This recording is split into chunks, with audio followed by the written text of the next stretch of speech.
I am Madeline, 30 years old, and today I walked into the Waldorf Astoria ballroom to watch my sister get married. My mother, a prominent chief of surgery, blocked my path and demanded to know why a defect was ruining her family portrait. My sister pointed a manicured finger at me, threatening to call security. Then the groom, a man they barely respected, stepped forward, his face draining of color. He looked at them, then at me, and stammered that they were making a catastrophic mistake. I just smiled and told them they had no idea who they were trying to throw out. Before I continue this story, let me know where you are watching from in the comments below. Hit like and subscribe if you have ever had to stand up to toxic relatives who underestimated your worth. Growing up in Boston, doctor families meant affection was dispensed like prescriptions. My mother, Patricia, ruled surgery, demanding compliance. My father, Richard, ran his department with detachment. Walking through the Waldorf doors, the sheer opulence of the reception hit me like a heavy physical force. Crystal chandeliers cast fractured light across silk-draped tables. Waiters navigated around wealthy guests wearing expensive formal wear. I wore a tailored black dress, carrying the quiet authority I spent a decade building. No flashy diamonds adorned my bare neck. No ostentatious labels screamed for attention. I had learned early on that true unyielding power requires absolutely no introduction. Patricia spotted me instantly. Her radar for anything unacceptable remained sharp. Detaching herself from hospital administrators, her gown rustled as she marched toward the entryway. She positioned herself directly in my path, barricading the entrance. Her eyes cataloged every detail, finding it deficient. She hissed, keeping her voice low to avoid drawing attention, asking why I was there. She stated this was a private celebration for family and respected colleagues, insisting they needed no strays, embarrassing them today. I firmly held my ground, meeting her furious gaze without flinching. I told her I received an invitation. She snapped back that it was a clerical error. Her assistant compiled the mailing list from an outdated database. She told me I should have known better than to attend. She claimed I did not belong here, commanding me to go back to whatever pathetic struggle I called a life before she had me removed. Before I could answer, the bride appeared. My younger sister Caroline stormed toward us wearing a custom bridal gown, her face twisted into a mask of disdain. Caroline had recently started her surgical residency, a position secured largely through our parents' heavy influence. She carried that unearned arrogance in every step. Pointing at my chest, she demanded my removal, fiercely refusing to let her wedding album be contaminated. Caroline signaled to a nearby groomsman, gesturing wildly toward the hotel lobby. She ordered him to find the security desk. She wanted him to report a trespasser, instructing him to say I was unstable and needed to be escorted off the property immediately. Her hostility felt familiar, echoing our childhood where she played the prodigy while I served as the failure.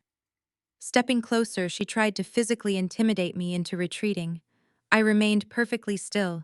Their frantic energy washed over me. She sneered, her voice dropping to a vicious whisper, telling me to leave. She called me a joke. She reminded me that I dropped out and failed, stating I brought nothing but shame to this family. She demanded I turn around and walk out that door before she made a scene. The commotion finally attracted the groom. Jamal stepped away from his groomsmen and approached our tense circle. He was a brilliant doctor who ran a network of charity clinics in the city. Unlike my family, he cared about healing people rather than hoarding prestige. My parents tolerated him because of his medical degree, but they frequently made passive-aggressive remarks about his clinics lacking wealth generation. He stepped beside his bride, placing a calming hand on her arm, and asked what was going on. Caroline scoffed, rolling her eyes. She told him it was just her sister who had somehow sneaked in. She confidently stated they were having security toss me out. Jamal turned his attention to me. His diplomatic smile froze. The ambient noise of the ballroom seemed to fade as his eyes widened in sheer shock. He dropped his hand from Caroline's arm, taking a sudden step backward. He looked at my face, then down at the floor, then back up, processing the reality of who was standing in front of him. He recognized me from the glossy cover of a financial magazine he kept on his desk, the elusive billionaire investor he had been trying to contact. For the past 6 months, Jamal had been desperately seeking funding to keep his clinics operational. He had pitched his business plan to countless investment firms, facing continuous rejection. He swallowed hard. His voice wavered, losing all its previous calm. He told Caroline to wait, and explicitly instructed her not to call security. Patricia crossed her arms, demanding to know why not, insisting I was trespassing. Jamal shook his head, his gaze locked firmly on me. A mixture of professional reverence and dread washed over his features. He insisted they could not throw me out, claiming they did not understand what they were doing. Caroline let out a sharp, mocking laugh. She asserted she understood the situation, labeling me a failure looking for a free meal. Jamal shook his head slowly, his breathing turning shallow. He realized he was standing between a toxic family and a corporate giant capable of destroying careers with a phone call. The tension ratcheted higher, pulling the air from the room. He knew exactly who I was, and he knew that his new family was currently insulting the one powerful person who held the fate of his entire medical network in the palm of her hand. Jamal backed away, his hands raised defensively. Heavy footsteps approached from the ballroom entrance. Richard, my father, and the head of the cardiology department pushed through the gathering crowd. At 60, he maintained a formidable physical presence, carrying his tall frame with the rigid authority of a man accustomed to blind obedience. He wore a bespoke tuxedo, inserting himself directly between Jamal and me. He glared down, demanding to know what was causing the delay. Caroline pointed a manicured finger in my direction, falsely claiming I was harassing her groom and refusing to leave. Richard stepped deep into my personal space, attempting to use his size to force a retreat. He ordered me to walk out the door and never return, threatening to call the police and press trespassing charges if I hesitated. The harsh timbre of his voice reverberated in the foyer, drawing the attention of nearby guests. He insisted I had forfeited my right to remain in the same room as this family a long time ago. Looking at his furious expression, the luxury of the Waldorf Astoria faded. The crystal chandeliers dissolved into the harsh yellow porch light of our old suburban estate. The clinking of champagne glasses morphed into the heavy thud of a leather suitcase hitting concrete. 12 years earlier, the air had been freezing. I was 18, standing on the front steps, clutching a crumpled rejection letter from the State University pre-med program. I had missed the required score by a narrow margin, which constituted an unforgivable sin for a family of elite medical professionals. Richard marched out the front door, his face twisted in disgust. He hurled my duffel bag down the steps, spilling my clothes into the damp grass. He declared I was a massive drain on his resources and a waste of his investment. He stated a failure had no place under his roof and brought nothing but severe humiliation to his professional reputation. I scrambled to gather my belongings, pleading with him to listen. I promised to retake the exams, to enroll in preparatory classes, to work harder. He sneered, announcing he was formally severing my access to the educational trust fund. He claimed I lacked the intellect required to uphold their medical legacy and refused to subsidize laziness. Patricia stood behind him in the day, watching the scene unfold with icy detachment. She offered no defense, only a dismissive shake of her head before turning her back on me. I swallowed my panic. I told them I did not need the trust fund. I reminded them I had been working double shifts at a local diner for 2 years, saving every minimum wage paycheck and tip to build my own safety net. I stated I had enough in my savings account to rent a small apartment and pay for community college courses until I could transfer. Richard let out a harsh, mocking laugh. He told me to check my bank balance. My chest tightened. I pulled out my phone, bringing up the banking application linked to the joint account Patricia had opened for me when I turned 16. The screen loaded, displaying a balance of zero. Over $15,000 earned through blistered feet and grease-stained uniforms had vanished. I stared at the screen, my breath catching in my throat, demanding to know where my money went. Richard coldly explained that as a minor, when the account was opened, the funds legally belonged to the household. He justified the theft by claiming my diner earnings were mere compensation for the food and shelter they had provided me. But the real destination of my grueling labor sat gleaming in the driveway. A brand new silver Porsche rested on the cobblestone pavement, adorned with a large red bow. It was Caroline's high school graduation present. They had drained my account, stealing 2 years of my sweat and exhaustion to finance a luxury vehicle for their prized child. Caroline strolled out to the driveway, trailing her fingers over the smooth hood. She threw a condescending glance my way, casually remarking that the leather seats were soft, thanking our parents for the generous gift. I stood shivering on the lawn. They had not just cast me out, they had deliberately crippled my ability to survive. They wanted me destitute. They wanted me to fail so their narrative of the flawed daughter would remain intact. Richard stepped back inside the house, ordering me to stay away from his property and his successful daughter.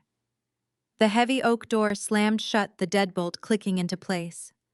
I was left alone in the freezing dark, staring at the taillights of a sports car bought with my stolen future. The memory receded, bringing the opulent hotel foyer back into sharp focus. The scent of expensive floral arrangements replaced the crisp night air. Richard stood before me now, 12 years older, yet wielding the exact same intimidation tactics he had used against a defenseless teenager. He puffed out his chest, attempting to back me into the lobby wall. He told me I was a disruptive stray, insisting I leave his sight before he destroyed whatever pathetic life I had scraped together. I did not shrink away. The terrified 18-year-old on the lawn no longer existed. In her place stood a woman forged in the fires of their betrayal. My posture remained rigid, my breathing steady. I held his furious gaze, refusing to yield a single inch of ground. The space between us crackled with unspoken threats. I reached into my designer handbag, my movements deliberate, precise, and unhurried. The surrounding bridal party fell silent, holding their breath as they watched the intense standoff unfold before them. Jamal remained frozen, grasping the catastrophic error unraveling before him. He opened his mouth to warn them, but I silenced him with a single sharp look. I pulled an intricately embossed wedding invitation from my bag. I held the cream-colored card directly in front of Richard's face for him to see. Richard stared at the heavy cardstock bearing his own stylized monogram. The physical proof of my legitimate presence effectively neutralized his threat of trespassing charges. His jaw tightened, the muscles ticking beneath his skin as he scrutinized the calligraphy. The security team he had threatened to summon possessed strict instructions to admit anyone holding that specific document. He snatched the paper from my fingers, examining the watermark, searching for any sign of forgery. Finding none, he quickly thrust it back. He muttered a harsh warning to stay out of the official photographs and stepped aside. I slowly walked right past him, brushing my shoulder against his tuxedo jacket. Caroline let out a sharp gasp of indignation, her bridal entourage parting to create a wide berth around me. Jamal remained rooted to the carpet, his eyes tracking my movement with mounting dread. I navigated the sea of silk and tailored suits, ignoring the cold, hostile glares radiating from my immediate bloodline. The main reception area dazzled with floral centerpieces towering over silver chargers. Instead of claiming a spot near the bustling dance floor or the elevated head table, I sought out the fringes. I located a small overflow table tucked near the kitchen service doors, a spot clearly designated for last-minute plus ones and forgotten relatives. Taking a seat facing the room, I arranged my purse on the adjacent chair. The vantage point offered a commanding view of the massive ballroom. I could observe the intricate social dynamics of Boston's medical high society playing out beneath the ambient glow. The heavy scent of roasted lamb and truffle oil hung in the air, a testament to the exorbitant catering budget my family had secured. The waiters rushed past my shoulder carrying trays of champagne flutes, paying me no mind. The physical distance from the bridal party suited my purposes. I needed to assess the battlefield before making my next move. The clatter of silverware and the hum of polite conversation masked the tension I had just ignited at the entrance. Across the room, Patricia wasted zero time recovering her footing. I watched her target a cluster of prominent cardiologists and hospital administrators near the ice sculpture. She leaned in, her voice pitched to that specific frequency of faux concern designed to travel fast. She clutched the arm of a neurosurgeon, shaking her head mournfully as she directed discreet glances toward my dark corner. The doctor's wife turned to stare at me, her eyes wide with manufactured pity. Patricia operated like a seasoned political operative. She weaponized vulnerability, playing the tragic mother burdened by an unhinged child. She moved fluidly to the next table, greeting a group of pediatric specialists. I watched her dab the corner of her eye with a cocktail napkin. The body language broadcast a narrative of deep maternal suffering. She was preemptively assassinating my character, ensuring that if I spoke to anyone, my words would be filtered through a lens of severe instability. A waiter paused near my table to refill a water glass, inadvertently carrying snippets of the spreading gossip. He murmured to another server about the bride's disturbed sibling. The fabrications took root and flourished rapidly among the attendees. Patricia had apparently woven a tale of severe addiction and repeated institutionalization. She claimed I had spent the last decade in and out of rehabilitation centers, funded by my parents' endless charity. She told the chief of oncology that my sudden appearance tonight was a manic episode, a desperate cry for attention after a recent relapse. She whispered to a group of hospital board members that I had broken into the venue, stealing an invitation to disrupt my sister's milestone.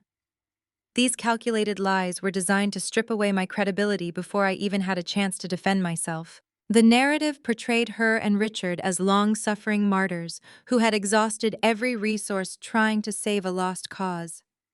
The rumors painted me as a volatile element, a tragic embarrassment they graciously allowed to sit in the shadows out of sheer pity. The targeted humiliation settled over my table like a suffocating shroud. Guests who happened to wander near the service doors quickly averted their gaze, treating my corner of the room as a quarantine zone. A few younger residents pointed discreetly, whispering behind manicured hands before scurrying back to the safety of the main crowd. The isolation was palpable, a physical barrier erected by malicious lies. When the catering staff began serving the first course, they bypassed my table entirely, clearly instructed to ignore the unwanted guest. A senior partner from Richard's hospital, a man who once praised my high school science projects, now shook his head in feigned sorrow as he glanced at my table. He bought the illusion without hesitation. I watched a group of elite surgeons huddle together, casting judgmental frowns in my direction as they consumed Patricia's fabricated tragedy. The massive ballroom had been turned into a weapon against me, a unified front of high society disdain orchestrated by my own mother. Yet sitting alone amidst the organized hostility, my heart rate remained remarkably steady. Patricia believed her whisper campaign would break my spirit, forcing me to flee in shame. She relied on the old family dynamic, expecting me to crumble under the weight of their collective disapproval. She underestimated the armor forged during 12 years of solitary survival. The social exile did not wound me. It merely confirmed the rot at the foundation of their esteemed reputation. I observed Richard glad-handing investors, oblivious to the financial reckoning bearing down on his department. I watched Caroline sip champagne, basking in false adoration. I caught Jamal staring at me from the head table, his expression tight with anxiety, as he watched his new family mock the very woman holding his career hostage. The trap was set, and they were walking right into it. The orchestrated isolation provided me the ideal cover to sit back, sip my water, and prepare to dismantle their empire piece by piece. The jazz band pulled enthusiastic guests toward the polished dance floor. From my vantage point by the service doors, I kept my focus locked on the head table. Caroline leaned over her untouched salmon, her eyes tracking my solitary presence. The heavy layers of her bridal gown shifted as she summoned a passing sommelier. She pointed a French manicured finger directly at my corner, whispering harsh instructions with a malicious grin.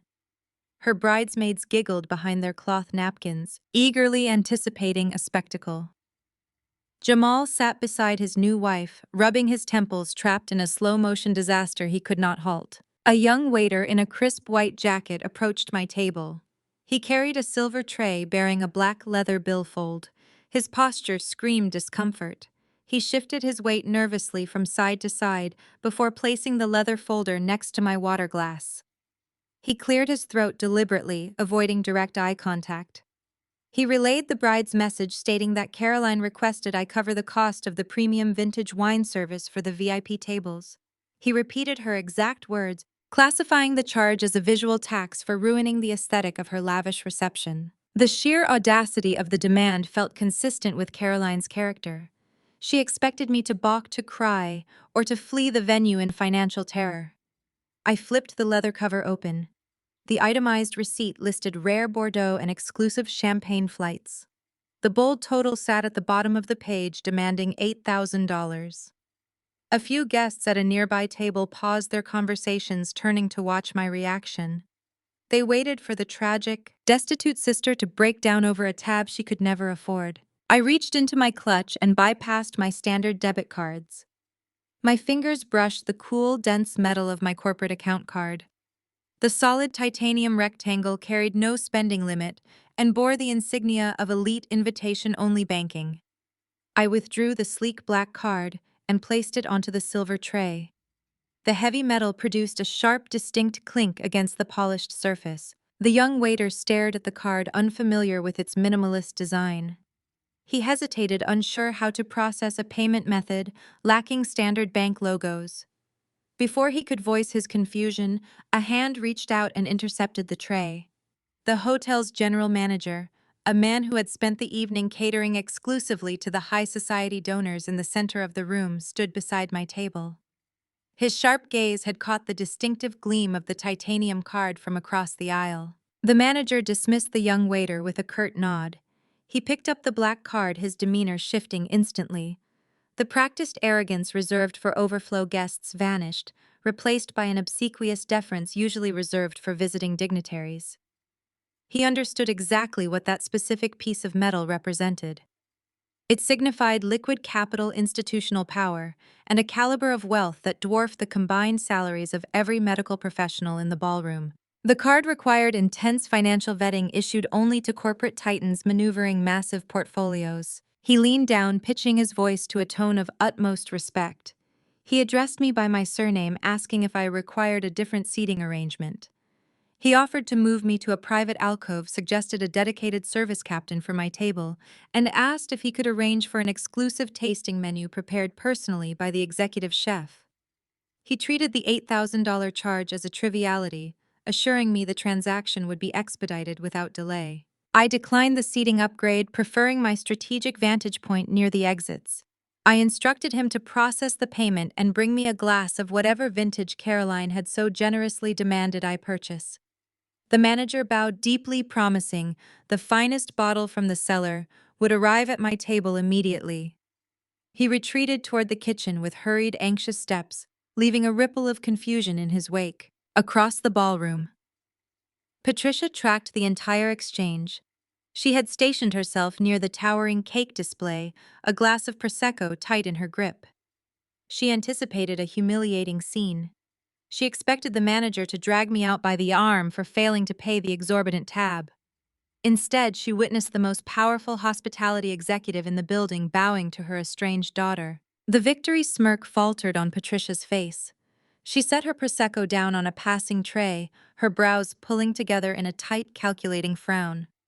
She watched the manager return moments later, personally decanting a highly prized bottle of wine at my isolated table. He poured the ruby liquid with practiced reverence, draping a fresh linen napkin over his forearm.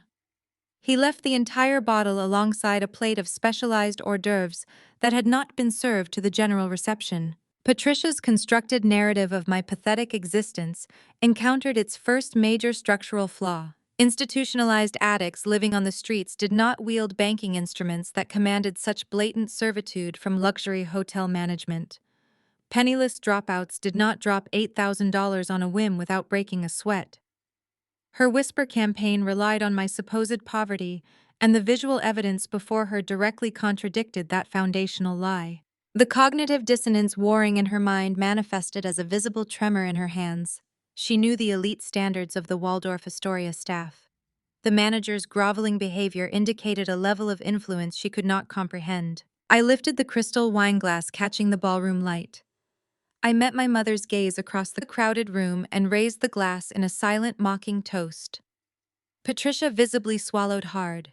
She turned her head abruptly, searching the crowd for Richard. The seed of doubt had been planted in her mind, taking root amidst the towering floral arrangements and crystal decor.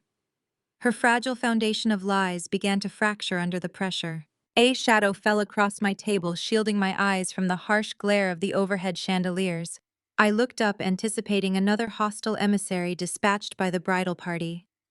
Instead, Dr. Kenneth Rhodes pulled out the opposite chair. The retired geriatrician moved with deliberate slowness, leaning heavily on a polished wooden cane. He wore a muted gray suit that defied the strict tuxedo dress code, projecting the quiet confidence of a man who no longer needed to impress his arrogant peers. 12 years ago, on the freezing night, my family banished me. Kenneth had found me shivering at a transit station. He had purchased a hot meal, handed me a train ticket, and advised me to construct my own kingdom, rather than beg for readmission into a poisoned court. He sat resting hands atop his cane. He observed the premium wine bottle and the lingering deference of the catering staff, noting that the hotel management treated me with a reverence usually reserved for sovereign heads of state. I poured a measure of the ruby liquid into a fresh crystal glass. I slid the drink across the tablecloth. He accepted the gesture, taking a slow sip while his sharp eyes evaluated my tailored attire and composed demeanor. He asked how far that transit ticket had ultimately taken me. I leaned forward, keeping my voice pitched low to ensure the jazz band masked our conversation from nearby guests. I told him the ticket carried me directly to the lowest, darkest rungs of the financial sector. Over the next few minutes, my narrative unfolded between us, serving as a quiet testament to a brutal decade of relentless grinding. I described securing a data entry position at a vicious private equity firm in Manhattan, trading comfort for survival. I logged 80 hours a week in windowless basement offices, analyzing discarded investment portfolios, while my peers attended weekend social events. I sifted through endless rows of neglected data, tracking the invisible flow of capital through failing medical institutions. My proximity to the financial wreckage revealed a massive vulnerability within the system. The elite surgeons and department heads running these private clinics possessed immense clinical talent but zero fiscal literacy. They bloated their operational budgets with vanity projects. They ignored compliance inefficiencies and grossly mismanaged their administrative overhead. I spent my nights devouring dense textbooks on healthcare administration, mastering the intricate mechanisms of medical billing, insurance payouts, and corporate restructuring. I utilized the meager savings salvaged from my mailroom salary to purchase fractional shares in highly distressed medical assets, testing my theories on a microscopic scale. Kenneth listened intently, tapping his index finger against the base of his wine glass. I detailed the strategic birth of Apex Medical Holdings. I launched the venture capital firm from a cramped, unheated studio apartment, pooling initial resources from anonymous angel investors. Those investors recognized my aggressive market strategies and backed my ruthless vision. We specifically targeted mismanaged private hospitals drowning in toxic debt. My firm acquired their liabilities for pennies on the dollar, executed hostile takeovers, and systematically overhauled their administrative frameworks. We purged the bloated management tiers, streamlined operations, and transformed bleeding liabilities into highly lucrative corporate entities. Within a single decade, Apex evolved into a terrifying healthcare juggernaut. I orchestrated quiet acquisitions across the entire eastern seaboard, swallowing failing clinics before their boards even understood they were under attack. My personal net worth crossed the 10-figure threshold shortly afterward. I achieved this milestone just weeks past my 29th birthday. I operated strictly in the shadows, utilizing a complex web of shell companies, proxy boards, and non-disclosure agreements to shield my identity from the broader medical establishment. The very doctors sipping champagne and eating caviar in this ballroom currently paid their monthly operational leases to my holding company. I sat in their presence as a self-made billionaire, commanding a vast corporate empire that dwarfed the combined net worth of every surgeon on the guest list. Kenneth let out a low, breathy whistle, shaking his head in quiet astonishment. He surveyed the crowded reception, his gaze sweeping over the arrogant faces of my relatives. He noted the sheer irony of my family treating me like a contagious pariah, while I secretly held the power to liquidate their entire professional existence. He asked why I allowed them to continue their delusional charade of superiority when a single word could crush their social standing. I swirled the wine in my glass, watching the dark liquid coat the crystal. I explained that premature revelations lacked strategic value. I preferred to let them exhaust their ammunition, allowing their arrogance to blind them completely. They needed to feel invincible before gravity took effect. Kenneth chuckled, raising his glass in a silent salute to my ruthless patience. He acknowledged that the scared teenager at the transit station had transformed into an apex predator, warning that my parents were woefully unprepared for the reckoning I brought to their doorstep. Our quiet exchange remained insulated from the surrounding hostility. To the casual observer, I was simply an unwanted guest exchanging pleasantries with an eccentric retiree. No one in the glittering room suspected that the architect of their impending financial doom sat quietly sipping Bordeaux in the shadows. A sudden shift in the crowd's movement caught my attention. The sea of tailored suits parted near the center of the ballroom. I tracked the disturbance, watching Richard detach himself from a group of wealthy hospital donors. His face bore a tight, manufactured smile, but his eyes locked onto my table with predatory intent. He carried a thick leather portfolio tucked securely under his left arm. He marched directly toward my isolated corner, signaling the end of his passive-aggressive avoidance. I offered Kenneth a brief silent nod of deep professional gratitude.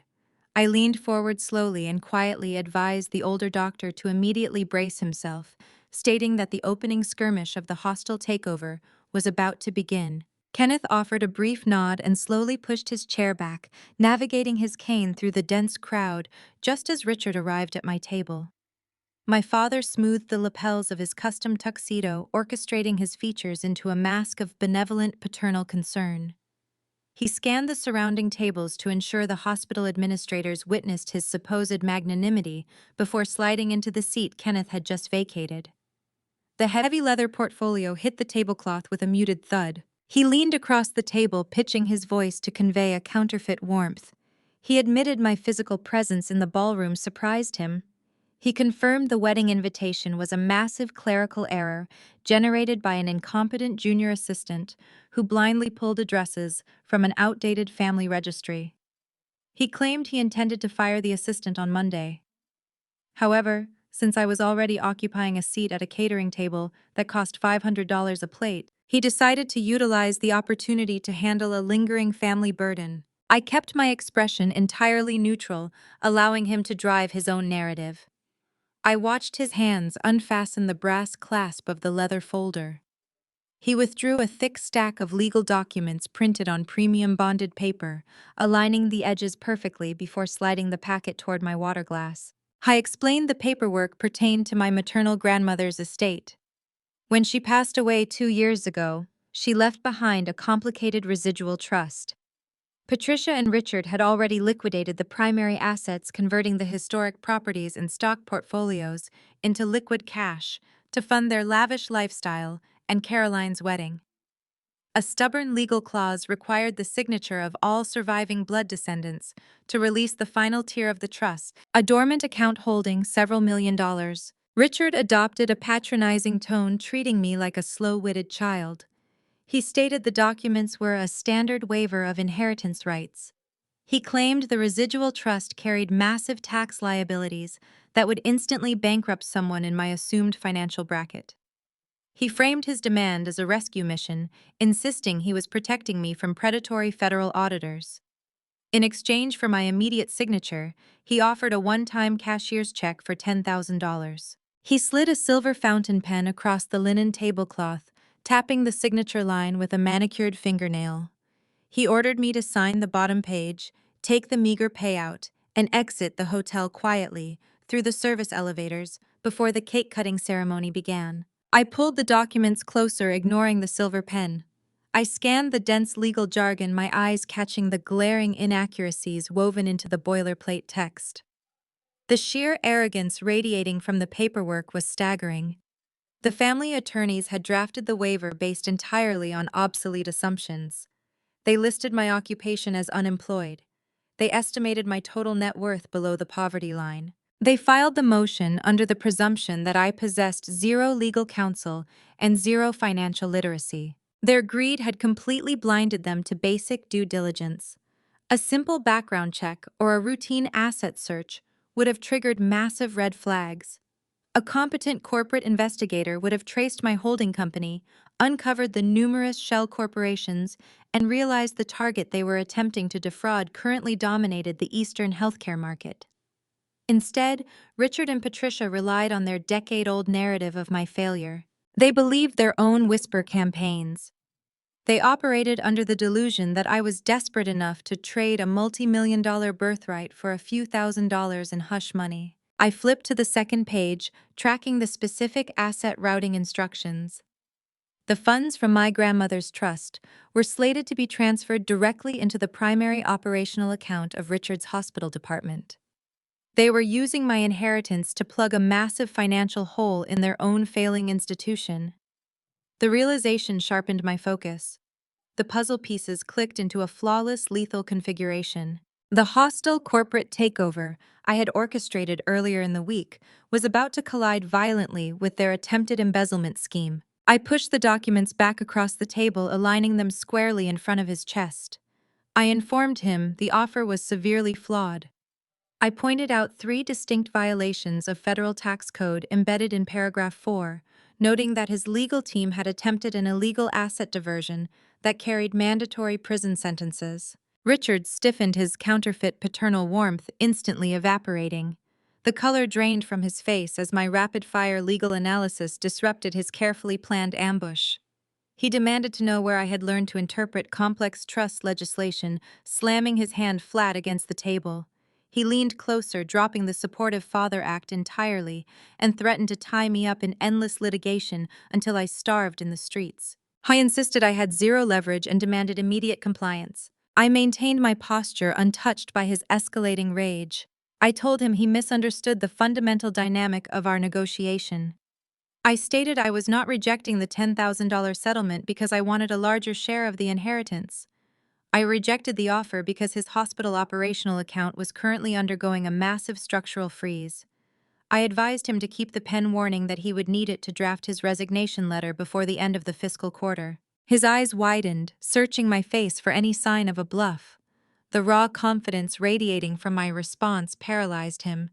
He realized I held financial information far above my supposed pay grade.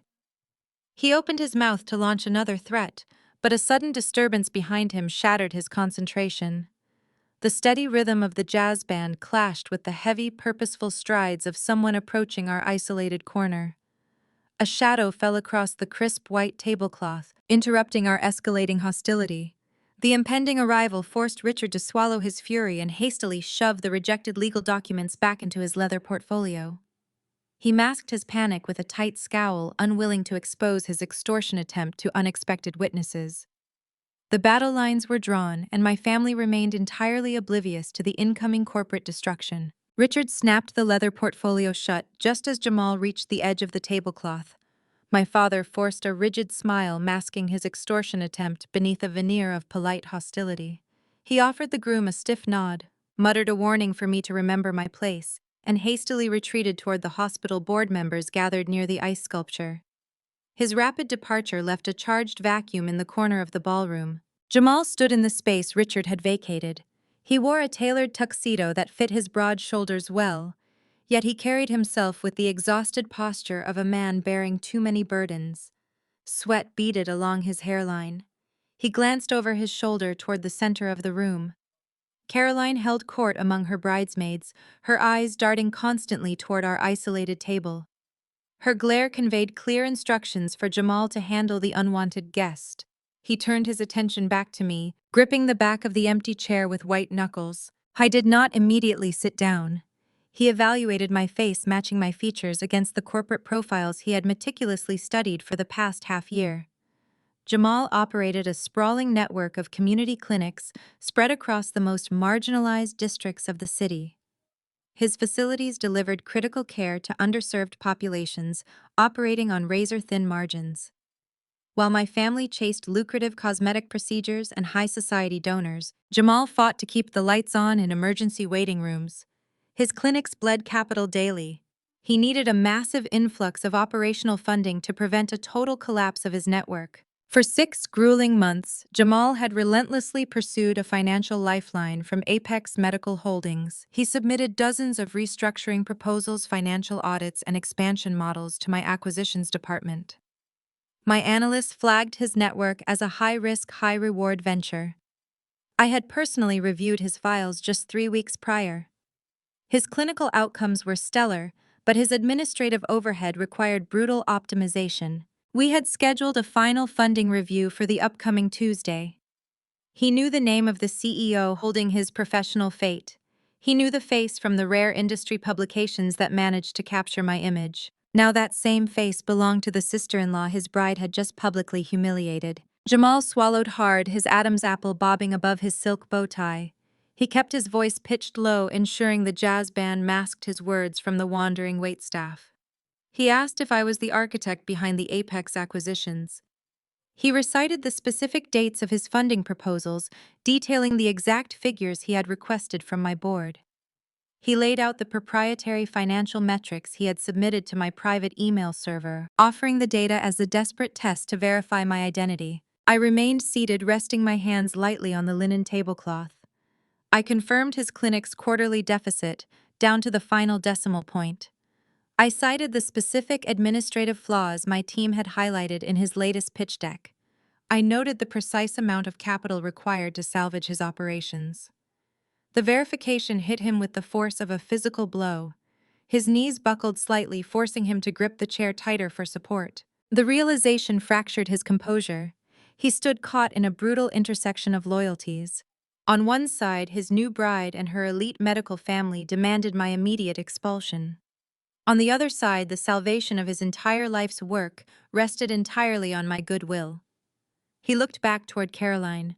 She caught his eye and tapped her wrist impatiently, signaling him to finish the eviction and return to the head table. He turned back to me, the conflict tearing across his features. He asked how this situation could possibly exist. He questioned why I allowed them to treat me with such blatant disrespect when I possessed the resources to dismantle their careers overnight.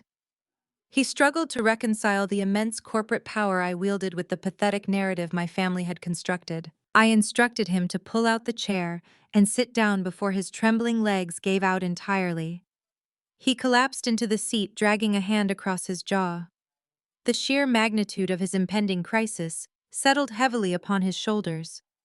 He had married into a family that despised the very entity he needed for survival. He realized that Caroline and Patricia's aggressive smear campaign against me jeopardized the thousands of patients relying on his clinics. I advised him to maintain his composure. I explained that emotional reactions held zero value in business negotiations.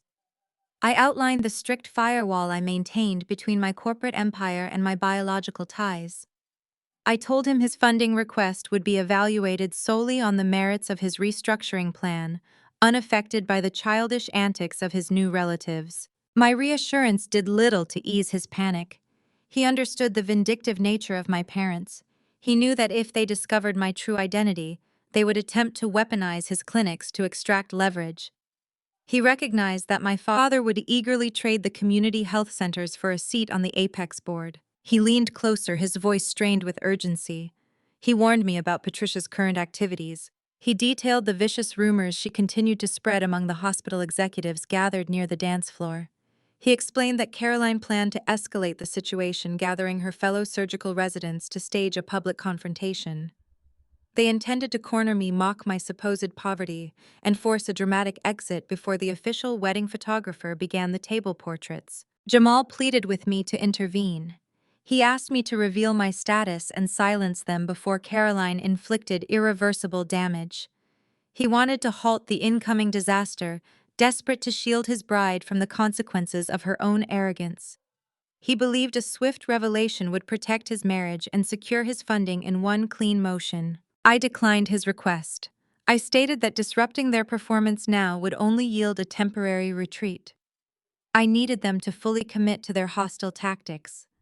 I required them to expose their true nature in front of their esteemed colleagues, ensuring their downfall would be public, undeniable, and permanent. I warned Jamal that a massive collision was unavoidable. I advised him to distance himself from the blast radius, hinting that his new family was about to drag him into a very dark abyss. He sat frozen, his loyalty to Caroline battling his instinct for self-preservation. He watched the bride gather her entourage across the room. The surgical residents formed a tight, aggressive formation, their eyes locked onto my isolated table. The hostility radiating from their group signaled the end of the silent treatment. The impending confrontation loomed, and Jamal found himself trapped exactly in the middle. Jamal's panic deepened as the bride's entourage crossed the ballroom. He braced his hands on the table, tensing to intercept his wife and defuse the incoming disaster. I raised a hand, halting his momentum instantly. My gaze locked onto his terrified eyes, delivering a silent directive. He lacked the clearance to dictate the timeline of my corporate maneuvers. I needed him to step back and let the impending collision happen on my schedule. His mouth clamped shut.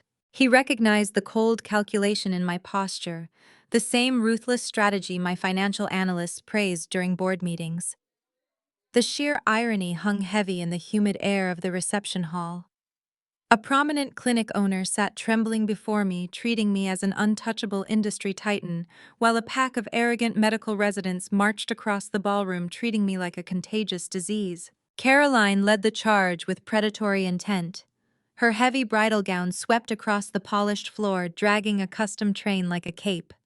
5 surgical residents flanked her sides, acting as her enforcement squad. They moved with the synchronized swagger of trust fund legacies who had never faced a genuine obstacle. Caroline glared at Jamal, misreading the tense dynamic entirely. She assumed my presence agitated her new husband. Her twisted logic painted me as a desperate beggar harassing the groom for loose change to fund a pathetic lifestyle. The group arrived at my isolated corner surrounding the small table. They formed a physical barricade, cutting off my view of the main reception and trapping Jamal in the center. A tall resident named Bradley crossed his muscular arms, attempting to project physical dominance. Caroline slammed her palm flat against the linen tablecloth, causing the silverware to rattle. She demanded to know why I dared to corner Jamal in the shadows. She accused me of fabricating sob stories to extort money, insisting my mere existence ruined the carefully curated aesthetic of her luxury wedding reception. Jamal flinched at her abrasive tone. He opened his mouth to defend me, desperate to prevent his bride from destroying his clinic's future with careless insults. I shot him another warning glare, sharp and definitive. He slumped back in his chair, swallowing his panic. The resulting quiet emboldened Caroline. She took his retreat as validation, believing her husband felt too disgusted by my presence to speak. A bridesmaid named Beatrice scoffed, looking down her nose at my tailored black dress. She commented on the fabric, loudly assuming I had purchased it from a discount clearance rack in a bad neighborhood. She remarked that a failed pre-med possessed zero business attending a prestigious event filled with actual contributing members of society. The surrounding residents chuckled, their laughter harsh and synchronized.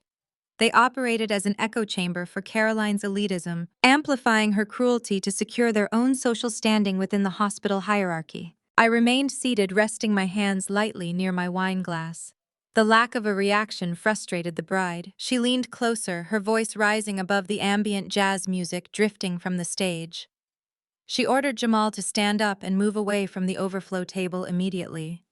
She declared the area contaminated, stating that conversing with a disgrace to the medical field would tarnish his professional reputation and humiliate their new family. Jamal refused to move. He stared at his wife, witnessing the venomous reality of her character firsthand. The pristine image of a compassionate, healing surgeon shattered before his eyes. He realized the woman he married harbored a dark, vindictive streak that rivaled the worst corporate sharks he had encountered in the business world. He looked from her furious, flushed face to my composed demeanor, the stark contrast rattling his perception of their entire relationship. Caroline interpreted his immobility as shock. She turned her unhinged fury back onto me. She launched a rapid verbal barrage, reciting a rehearsed litany of my supposed failures. She announced to her peers that I had squandered my academic potential, labeling me a severe financial and social liability.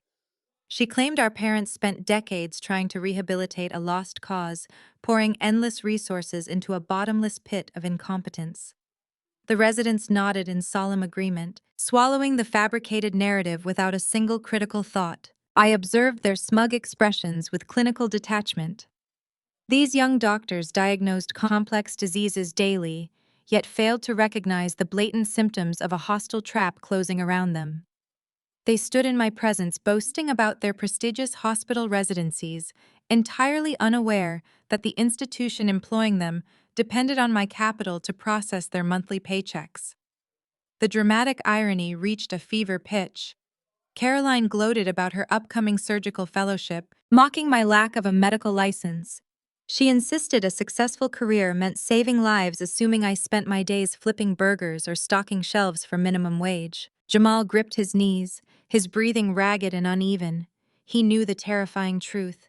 He knew the woman sitting quietly at the table commanded a massive enterprise that shaped the entire Eastern healthcare market. He recognized the lethal patience in my continued silence. I was letting them dig their own graves, handing them the shovels, and watching them work until they hit rock bottom. Caroline pointed toward the kitchen service doors with a trembling finger. She instructed me to stand up and exit the building immediately. She wanted to sanitize the venue before the official photographer circulated for table portraits. She warned that if I delayed by a single minute, her friends would physically escort me out to the loading dock where the trash belonged. I lifted my wine glass, taking a sip. The dark vintage tasted rich on my palate. I set the crystal back down, aligning it precisely with the coaster. The calm, unhurried motion infuriated Caroline further. Her face flushed a deep mottled red. She raised her hand, signaling her entourage to close the circle. The confrontation hit the red line, and the facade of Boston's medical high society fractured. Caroline abandoned any pretense of hushed, civilized discourse. She raised her voice, letting the shrill tone carry over the gentle jazz music and the clinking of crystal. She wanted an audience. She wanted a public execution. She pointed her finger directly at my chest, her diamond engagement ring catching the ambient light. She announced to the surrounding tables that I was a living testament to failure. She described my presence as an insulting stain on her monumental achievement. Guests at the adjacent tables stopped eating. Forks hovered over porcelain plates. Waiters paused mid-stride, balancing heavy silver trays on their fingertips as they watched the bridal meltdown unfold. The once festive atmosphere rapidly soured, transforming into an arena of localized cruelty. Caroline shifted her attack to my clothing. Her gaze swept over my tailored black dress. To her untrained eye, the absence of a visible designer logo equated to poverty. She loudly speculated that I had purchased the garment from a discount rack at a suburban strip mall. She claimed the fabric looked cheap, insisting it probably smelled of stale fryer grease and desperation. She declared my presence an affront to the curated luxury she had spent months designing. She laughed a harsh, grating sound, stating that I had likely exhausted my meager fast food salary just to afford the bus ticket into the city. The bridal entourage joined in their smirks, validating her cruel narrative. A young orthopedic resident muttered a joke about my shoes, claiming they belonged on a factory floor rather than a five-star hotel carpet. They reveled in their perceived superiority, tearing down my appearance to elevate their own status. The group of young doctors moved closer, their actions synchronized and aggressive. They formed a tight physical semicircle around my table. They crossed their arms, puffing out their chests, acting as if they needed to contain a dangerous biohazard. Their body language treated me like a literal contagion, a filthy element threatening to infect their sterile environment. They subtly angled their shoulders to block my view of the dance floor, intentionally restricting my space. A chief resident sneered, advising his peers to maintain their distance lest my failure rub off on their pristine scrubs. They wielded their medical credentials like shields, using their upcoming fellowships and surgical rotations to justify their blatant harassment. Jamal remained trapped behind this human barricade. His jaw worked furiously. He recognized the astronomical risk his wife was taking, insulting a corporate titan who commanded liquid capital exceeding the gross domestic product of small island nations. He shifted his weight, preparing to intervene, but a sharp look from me pinned him to the spot. I needed the surgical residents to fully commit to their hostility. I wanted zero ambiguity regarding their character when the impending hammer finally dropped. Caroline seized the momentum generated by her enforcers. She gestured wildly toward a massive marble-clad structural pillar situated near the kitchen entryways. The thick column offered a heavy blind spot, a shadowy area totally obscured from the main ballroom. She ordered me to grab my cheap purse and relocate behind the marble structure immediately. She cited the upcoming wedding photography session as her primary justification. She declared the official photographer charged a premium rate, and she refused to let a destitute dropout ruin the background of her bridal portraits. She explicitly stated my face would contaminate the visual legacy of her union.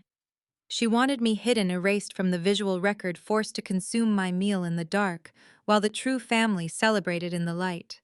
She promised to send a waiter with a plate of table scraps if I complied, framing the humiliating exile as a generous act of charity. I did not move a single muscle to comply with her demands. My posture remained relaxed, leaning slightly against the padded back of the catering chair. I rested my forearms on the table, my hands lightly clasped.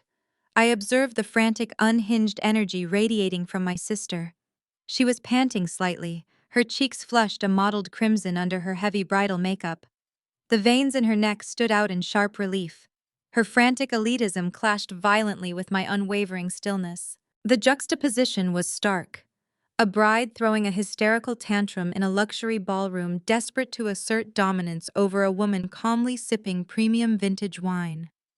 I analyzed her outburst with the same detached precision I used when evaluating a failing corporate asset. Her anger stemmed from deep-seated insecurity. She required my subjugation to validate her own worth. Without my perceived failure to use as a stepping stone, her entire identity threatened to collapse. My continued silence enraged Caroline further. She expected compliance, she expected tears, she expected the broken teenager from a decade ago to flee the ballroom in a puddle of humiliation. My calm defiance short-circuited her strategy. She stepped closer, breaching the invisible boundary of the table. She slammed her palm against the linen cloth again, demanding a response.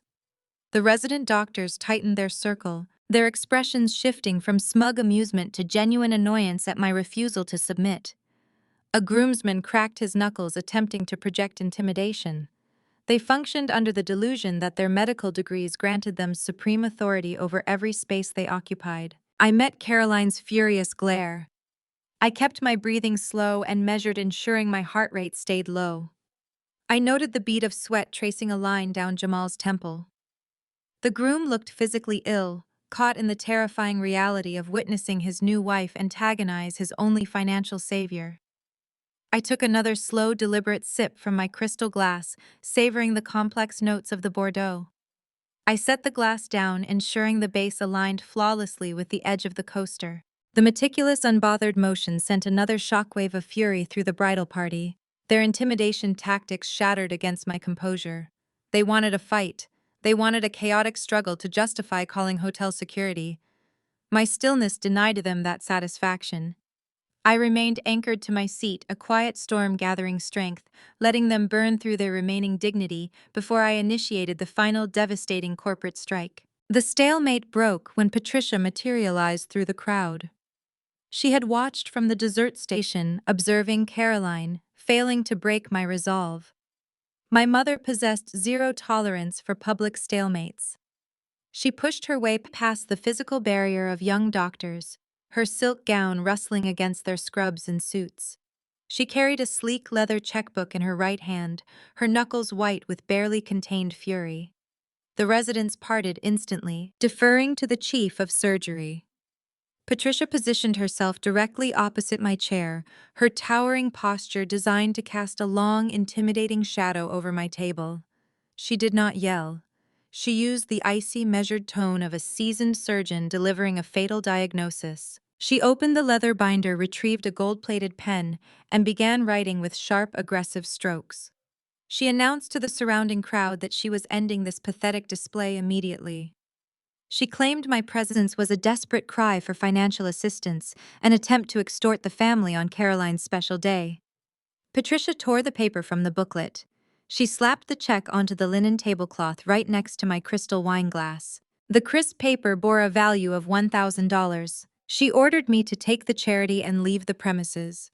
She instructed me to purchase a decent meal, buy a bus ticket back to whatever shelter I currently occupied, and never contact her family again. She framed the payout as a final act of maternal grace, playing the role of a generous benefactor, dealing with a deeply disturbed child. The young doctors murmured in agreement, their faces reflecting manufactured pity. Caroline crossed her arms, a triumphant smirk, replacing her previous hysteria. They believed the money would trigger my ultimate surrender. They expected me to snatch the paper, overwhelmed by the sudden influx of cash, and scurry out the service doors in crushing shame. I glanced at the check. The sum represented less than a fraction of what my firm generated in a single hour. I left the paper sitting on the cloth untouched. My refusal to react forced Patricia to escalate her tactics. She needed a display of industry dominance to finalize my humiliation. She scanned the ballroom, her eyes searching for a specific target to act as her enforcer. Her gaze locked onto a distinguished man in his late 50s, standing near the carving station. Patricia raised her hand, gesturing for Dr. Thomas Caldwell to join our circle. Thomas served as the executive director of a sprawling regional medical center, a facility widely respected across the eastern seaboard. He held massive influence over hospital affiliations, residency placements, and funding grants. The young surgical residents immediately straightened their posture, eager to impress the powerful administrator. Patricia wanted to utilize his authority to crush my defiance. She intended to demonstrate the vast network of elite professionals she commanded, proving that my isolation was inescapable. Thomas navigated the crowded reception holding a glass of scotch. He smiled politely at Patricia, offering his congratulations on the beautiful wedding. My mother thanked him immediately, steering the conversation toward her immediate problem. She pointed a manicured finger at me, apologizing for the disruption. She claimed I was a deeply unwell estranged relative harassing the bridal party. Patricia asked Thomas to leverage his close relationship with the hotel management to have me forcibly removed. She stated her own security team was occupied, and she needed a trusted colleague to handle the disposal of an unwanted element. She sought to bind him into her circle of cruelty, making him an active participant in my exile. Thomas turned his head to assess the situation. He expected to find a deranged crasher or a weeping outcast. His eyes landed on my face. The polite smile vanished from his features. The color drained from his cheeks, leaving his skin a sickly ashen gray. His hand trembled, causing the scotch in his glass to slosh against the rim. He recognized me instantly. Just 3 days prior, the regional medical center Thomas directed had faced total financial collapse. They suffered under crippling debt, mismanaged operational budgets, and looming bankruptcy. His board of directors had desperately sought a buyout to prevent shutting their doors. On Friday morning, my acquisitions team at Apex Medical Holdings finalized the purchase of their entire debt portfolio.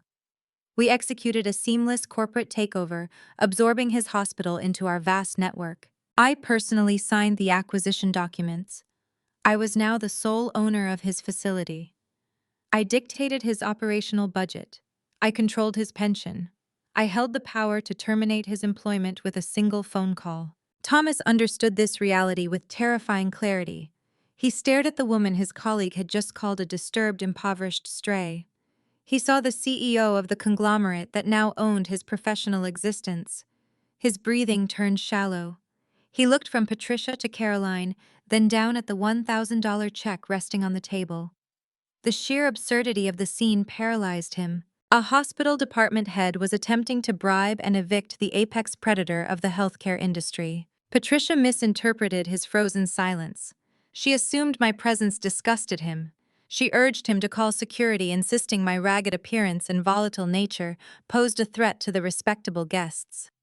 She pushed the check an inch closer to my hand, demanding I take the money and spare Thomas the unpleasant task of having me dragged out by my hair. I met Thomas Caldwell's terrified gaze.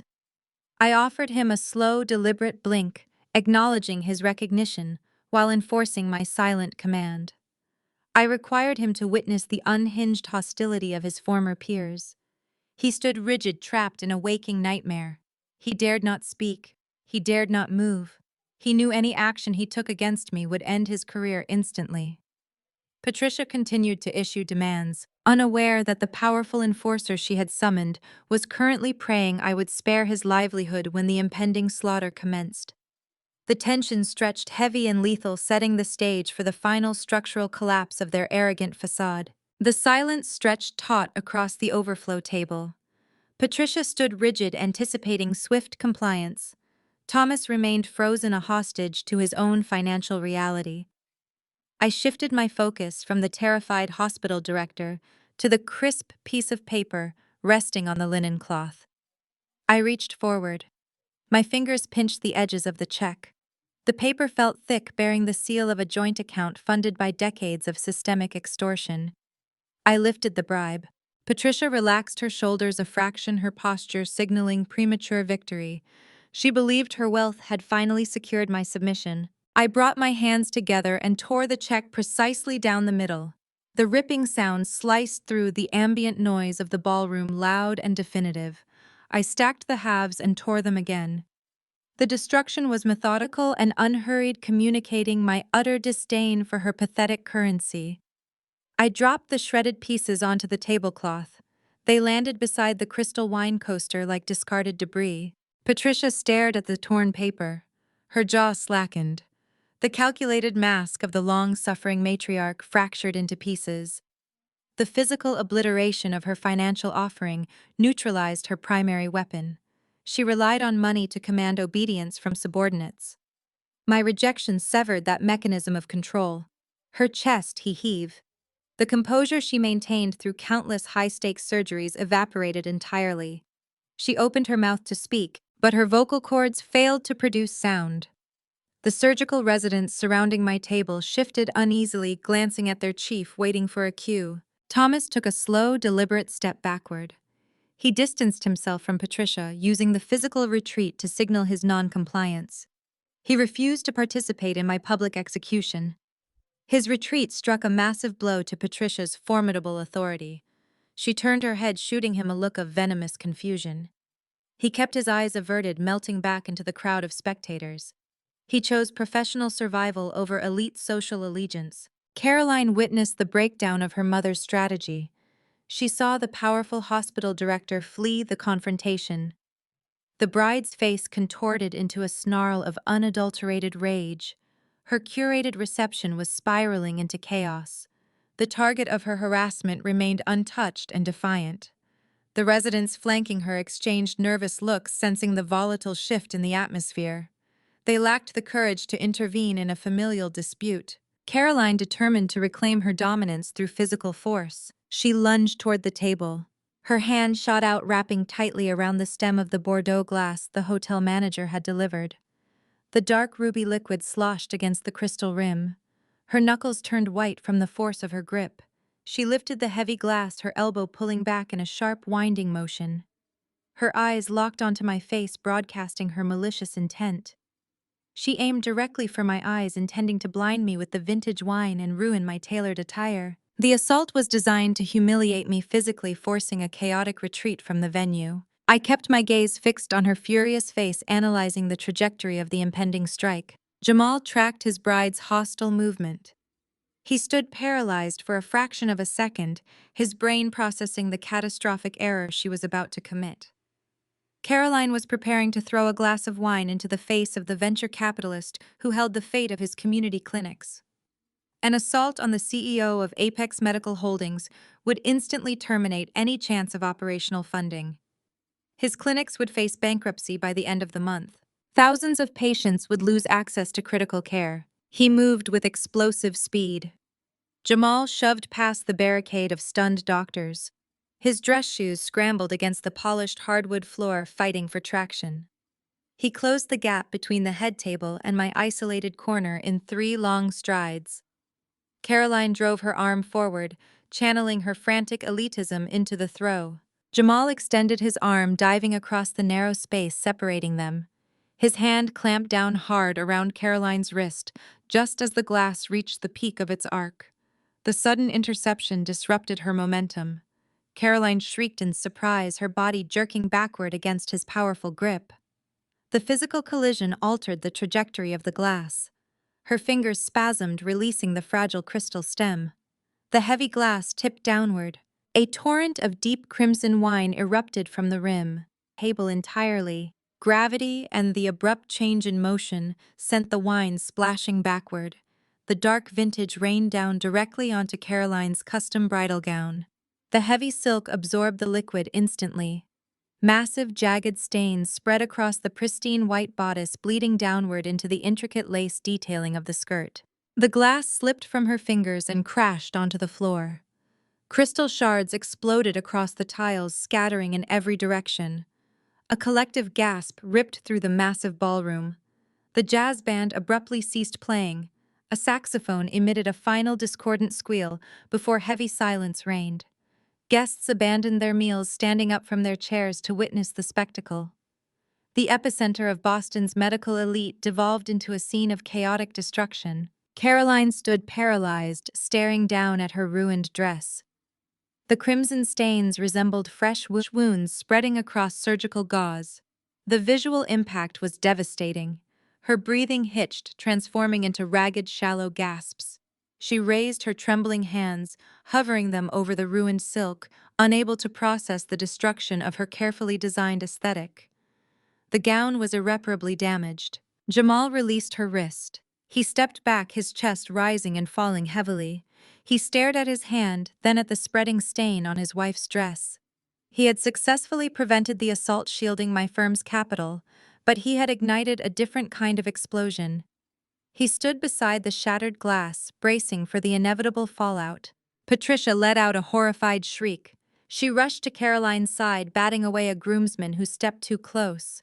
She clawed at her purse, producing a useless linen napkin to dab at the ruined silk. The frantic gestures only smeared the wine deeper into the delicate fabric. The matriarch's formidable authority lay shredded on the table beside the torn check. I remained seated amidst the swirling chaos. I kept my posture relaxed, observing the self-inflicted devastation unfolding before me. The surgical residents scattered, breaking their hostile formation to avoid catching the collateral damage of the bride's impending meltdown. The carefully constructed facade of unity collapsed in a puddle of expensive wine. They had sought to humiliate me. Their aggressive tactics only resulted in their own public ruin. The trap had closed, and the ensuing wreckage was entirely their own doing. I watched my family drown in their own arrogance, waiting patiently for the ultimate reality to set in. Caroline's initial paralysis shattered, replaced by a guttural scream that echoed off the vaulted ceiling of the Waldorf Astoria. She clutched the ruined silk of her bodice, her fingers inadvertently smearing the crimson stain deeper into the intricate French lace. Her pristine bridal aesthetic lay destroyed. The frantic gasps morphed into a vitriolic shriek directed entirely at my table. She pointed a trembling, wine-stained finger at my face, twisting her features into a mask of pure, unadulterated hatred. She demanded immediate retribution. Her voice tore through the heavy silence of the ballroom, ordering the remaining groomsmen to physically seize me. She commanded them to drag me out into the street and summon law enforcement. She wanted me arrested for assault, falsely claiming I deliberately attacked her. The surrounding surgical residents recoiled from her outburst. They recognized the manic desperation fueling her demands. The high society poise she carefully curated throughout her residency vanished, exposing a vindictive spoiled child throwing a tantrum over soiled fabric. She stamped her satin heel against the hardwood floor, demanding action. When the groomsmen hesitated, unsure of the legal ramifications of assaulting a seated guest, Caroline turned her fury upon her new husband. She seized Jamal's forearm, her manicured nails dug into his tailored tuxedo jacket. She ordered him to fetch the hotel security detail.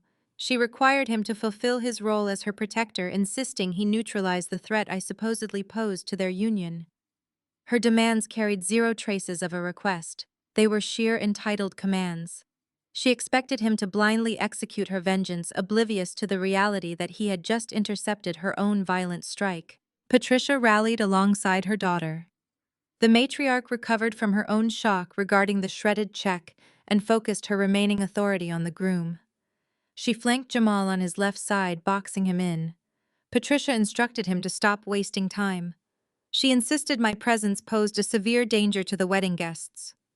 She pressured him to signal the management, attempting to leverage his position as the groom to bypass the general manager's earlier deference to my titanium card. She believed Jamal would yield to the collective weight of their medical dynasty. Jamal remained anchored to the floor. He looked down at Caroline's hand, gripping his sleeve, noting the sharp sting of her nails biting through the wool fabric. He lifted his gaze, surveying the chaotic wreckage surrounding the overflow table.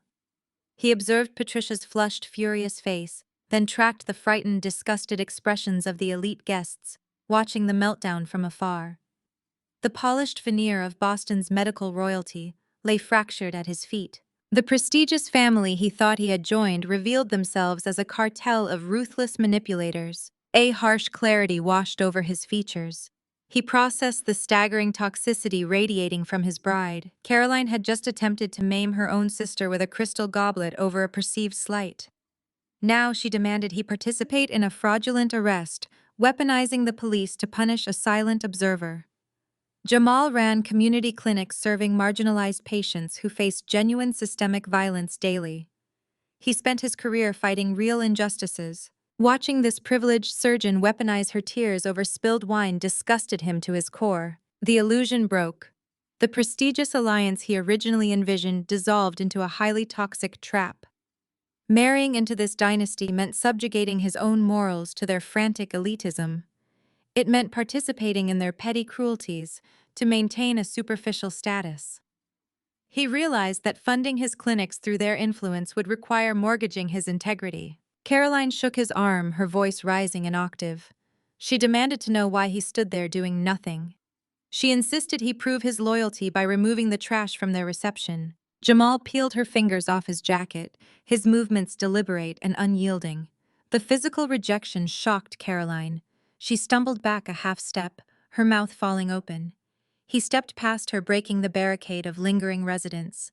He moved directly between the bridal party and my isolated table.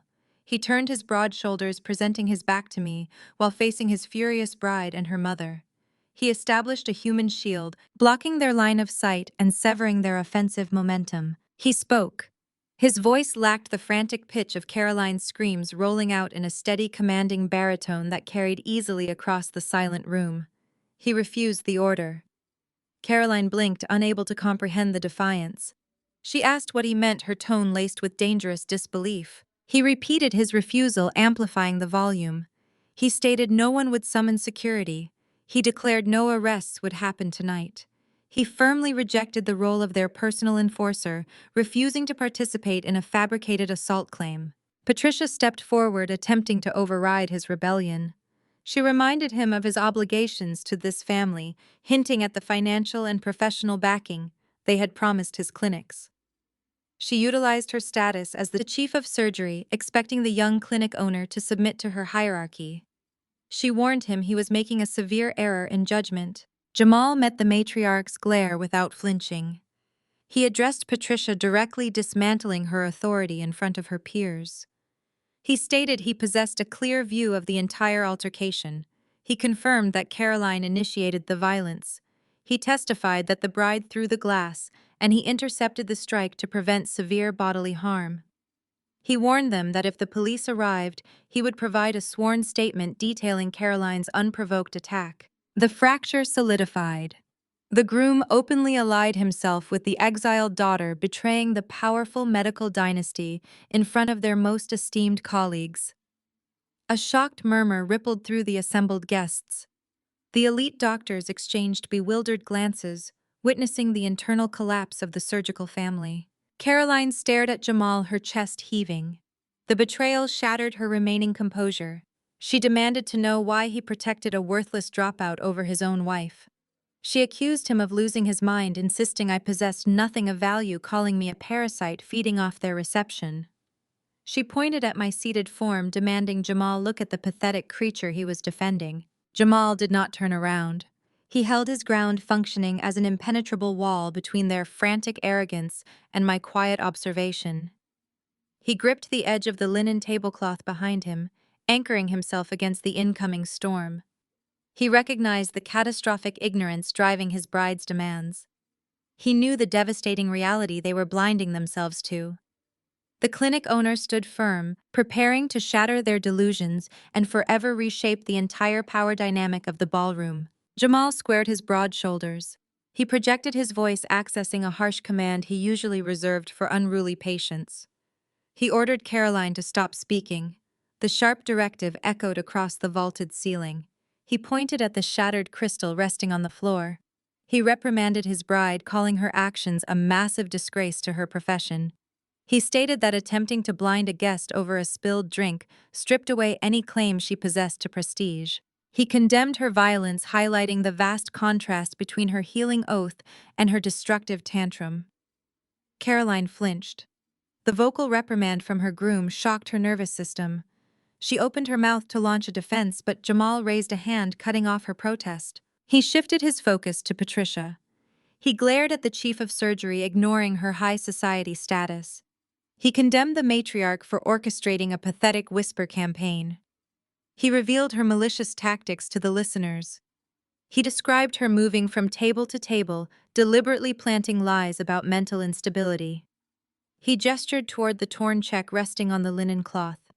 He exposed her attempted bribery, detailing how she tried to purchase an eviction for $1,000. Patricia stiffened her jaw, locking tight. She tried to leverage her hospital title, commanding him to lower his voice and show respect. Jamal refused to yield an inch. He stated respect required ethical behavior. He declared their coordinated harassment exposed a rot within their family. He announced he refused to participate in their charade. The surrounding medical elites muttered among themselves. The public dressing down of a prominent surgical family by a clinic operator offended their sensibilities. An orthopedics director stepped forward, attempting to intervene on Patricia's behalf. He told Jamal to calm down, suggesting the groom lacked the standing to lecture hospital administrators. He claimed my presence warranted immediate removal, citing my supposed lack of contribution to the medical field. Jamal turned to face the intruding director. A grim, humorless smile crossed his features. He surveyed the gathering of wealthy physicians, department heads, and board members. He recognized the deep ignorance driving their condescension. They worshipped capital and corporate leverage, yet failed to recognize the apex predator resting in their midst. Jamal took a deep breath, filling his lungs.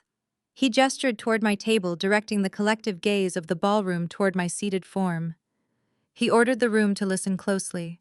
He stated they possessed zero understanding of the financial forces operating within their industry. He addressed Caroline directly, telling his bride she had just attempted to assault the most powerful executive on the eastern seaboard.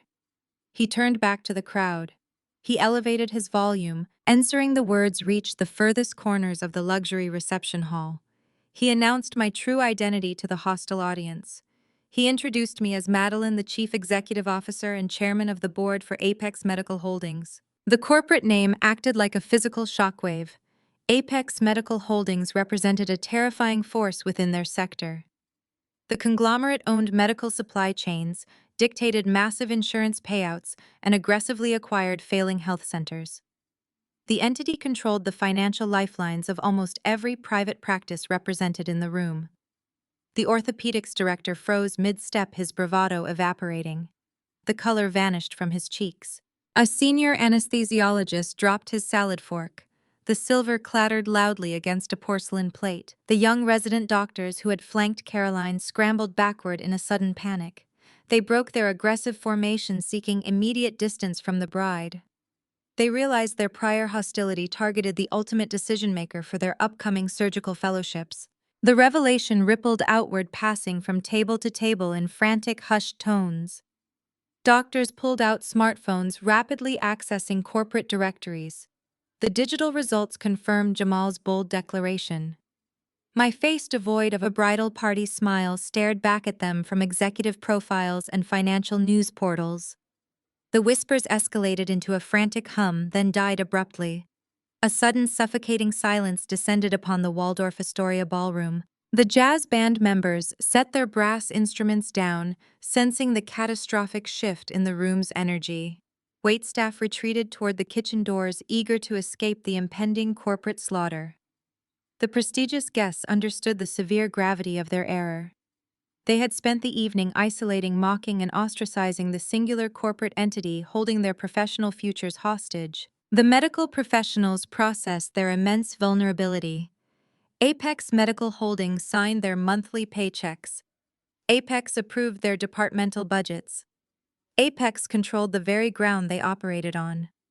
They looked at my tailored black dress, no longer seeing a discount garment, but the uniform of a ruthless corporate conqueror. They stared at the torn $1,000 check on my table, realizing the sheer absurdity of Patricia's bribe. Offering a billionaire $1,000 to vacate a hotel ballroom equated to handing a sovereign ruler a copper coin. The magnitude of Patricia's miscalculation left her peers terrified. They feared guilt by association. If I decided to retaliate, entire hospital wings could face rapid liquidation by Monday morning. Caroline stood trembling in her ruined gown. The spilled wine cooled against her skin. She looked from Jamal to the terrified faces of her mentors. The reality of my title crashed through her lifelong narrative of superiority. She looked at Patricia seeking guidance, but the matriarch offered no comfort. Patricia remained rigid, staring at the shredded check. The chief of surgery grasped the lethal nature of the trap she had blindly walked into. She had publicly declared war against the chairman of a conglomerate capable of erasing her surgical department. The power dynamic inverted with violent speed. The elite surgeons and senior hospital administrators morphed into deeply terrified subordinates. Their careers, once shielded by arrogance and elite connections, now hung precariously in the balance as they awaited my final judgment under the unforgiving glare of the chandeliers. Richard halted his retreat near the ice sculpture. The syllables of the corporate name struck his chest: Apex Medical Holdings. The moniker represented the exact venture capital firm currently circling his surgical department like a predator tracking wounded prey. His posture crumbled. The broad shoulders that had bullied interns and intimidated me for decades caved inward. A sheen of cold sweat erupted across his forehead, reflecting the harsh light of the chandeliers. He dropped his expensive scotch. The glass shattered against the hardwood floor, a sharp crash that no one in the vicinity moved to clean. His colleagues backed away, leaving him stranded in an expanding circle of isolation. The formidable department head transformed into a terrified employee awaiting the executioner. Patricia remained stationed at my table, her fingers digging into the linen cloth. Her manicured nails snagged the fabric. The blood drained from her cheeks, leaving her skin a chalky, translucent gray. The carefully applied makeup now resembled a theatrical mask slipping off a panicked actor. She tried to speak, her lips parting to formulate a denial, but her throat seized. Her eyes darted frantically toward the elite surgeons she had spent the past hour manipulating. She sought validation, a lifeline, a familiar nod of solidarity. She found only averted gazes and severe frowns. The top-tier medical professionals recognized the incoming carnage and severed their social ties to her instantly. Patricia's whisper cane collapsed. The fabrication of a destitute, unstable daughter dissolved under the crushing weight of my verified corporate identity.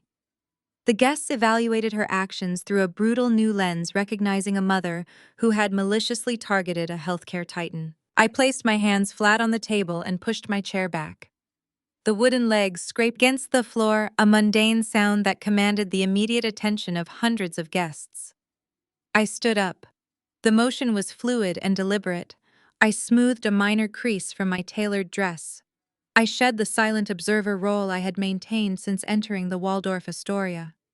The quiet defensive posture vanished. I projected the raw, unyielding authority required to control boardrooms and dictate market shifts. I locked my gaze onto Patricia, letting my height and presence dominate the narrow space between us. The surrounding doctors held their collective breath. The shift in power became a tangible force, rearranging the physics of the ballroom. I was no longer the unwanted outcast hiding in the shadows. I was the architect of their impending ruin, taking center stage. I looked down at the torn pieces of the $1,000 check resting near my wine glass. I flicked a shredded fragment toward Patricia. The paper fluttered onto the floor near her designer heels. I addressed her directly, ensuring my voice carried the necessary volume to reach the surrounding audience. I confirmed Jamal's statement, validating the groom's courage. I stated I was indeed the founder and acting chief executive of Apex. I noted that her meager bribe failed to cover the cost of my daily legal retainer. The crowd absorbed the financial reality of her insult. The chief of surgery had attempted to purchase the exit of a billionaire, utilizing pocket change. The sheer embarrassment of her miscalculation painted a vivid picture of her staggering incompetence. Richard scrambled back toward our corner, pushing past a group of frightened anesthesiologists. His chest heaved. He reached Patricia's side, gripping her elbow as if to physically anchor her to the floor. He tried to initiate damage control, launching into a desperate, hushed negotiation. He called my name, dropping the hostile tone he had weaponized earlier. He suggested we relocate to a private suite to discuss family matters away from prying eyes. He begged for discretion, citing the presence of his hospital board members. He wanted to drag the conflict back into the shadows where he could utilize paternal guilt to extract leverage. I denied his request. I firmly rejected the retreat, anchoring my stance in front of the massive audience. I told him discretion ceased being an option the moment he authorized his wife to spread malicious fabrications among my corporate subordinates. I swept my hand toward the gathered crowd, highlighting the audience he had curated. I reminded him that he and Patricia loved a grand audience. They thrived on public admiration and built their entire identities on the perception of their peers. I decided to grant them the exact spotlight they craved. I trapped them in the center of their own arena. I addressed the crowd, projecting my voice over the silent reception. I formally introduced myself to the medical professionals who operated under the Apex umbrella. I thanked them for their dedicated clinical work while acknowledging the severe administrative rot plaguing their respective institutions. I stated that my firm acquired distressed hospitals to optimize patient care and eradicate systemic corruption. I shifted my focus back to my parents. I declared that corruption often festered at the highest levels of management, hiding behind prestigious titles and expensive galas. The doctors murmured, shifting their uneasy glances between me and the disgraced couple. Patricia trembled, her hand flying to her throat. She recognized the terrifying trajectory of my speech. I was not merely exposing their familial cruelty. I was actively dismantling their professional legitimacy in front of the exact individuals who controlled their hospital tenure. I utilized their colleagues as involuntary witnesses, binding the crowd to the unfolding corporate execution. Richard attempted to interrupt, raising a shaky hand, but a sharp, unified glare from his own hospital directors silenced him. The elite guests had chosen their allegiance, aligning themselves with the source of their funding. I surveyed the trap I had sprung. The meticulous planning executed over a decade culminated in this singular, devastating moment. I dismantled their legacy using the very same corporate mechanics they worshipped. They valued wealth status and peer validation above human connection. Therefore, I stripped away their wealth, nullified their status, and turned their peers against them. The trap snapped shut, securing my parents within a cage of their own design, leaving them nowhere to run and no one to rely on. I turned back to my leather tote resting on the adjacent chair. Bypassing the sleek electronics, I reached deep into the main compartment. My fingers gripped the thick spine of a massive legal dossier. Red plastic tabs protruded from the edges, indexing months of forensic accounting. I hauled the heavy binder out and hoisted it above the linen tablecloth. The dossier struck the surface right in front of Richard. The sharp thud echoed outward, a definitive punctuation mark ending their reign. I pointed at the embossed cover. I informed the surrounding audience that this binder contained the comprehensive financial anatomy of Richard and Patricia's primary medical center. For the past 4 years, their prestigious private hospital had bled capital at an alarming rate. I detailed how internal auditors continually blamed shifting insurance regulations and unfavorable market trends. The board of directors accepted those excuses, blindly trusting the esteemed department head and the revered chief of surgery to navigate the crisis. I flipped the dossier open. Bypassing the summary, I turned directly to the red-tabbed sections. I angled the binder so the surrounding doctors could view the highlighted spreadsheets. I explained that market trends did not drain their operating budget. Systematic, aggressive embezzlement drained it. Richard lunged forward to snap the binder shut. Jamal intercepted the movement, blocking my father's arm with a swift, rigid block. The groom stood firmly at my flank, enforcing my right to present the evidence. Richard recoiled, his breathing shallow and frantic. I guided the audience through the financial records. I pointed to a series of vendor contracts approved directly by Patricia.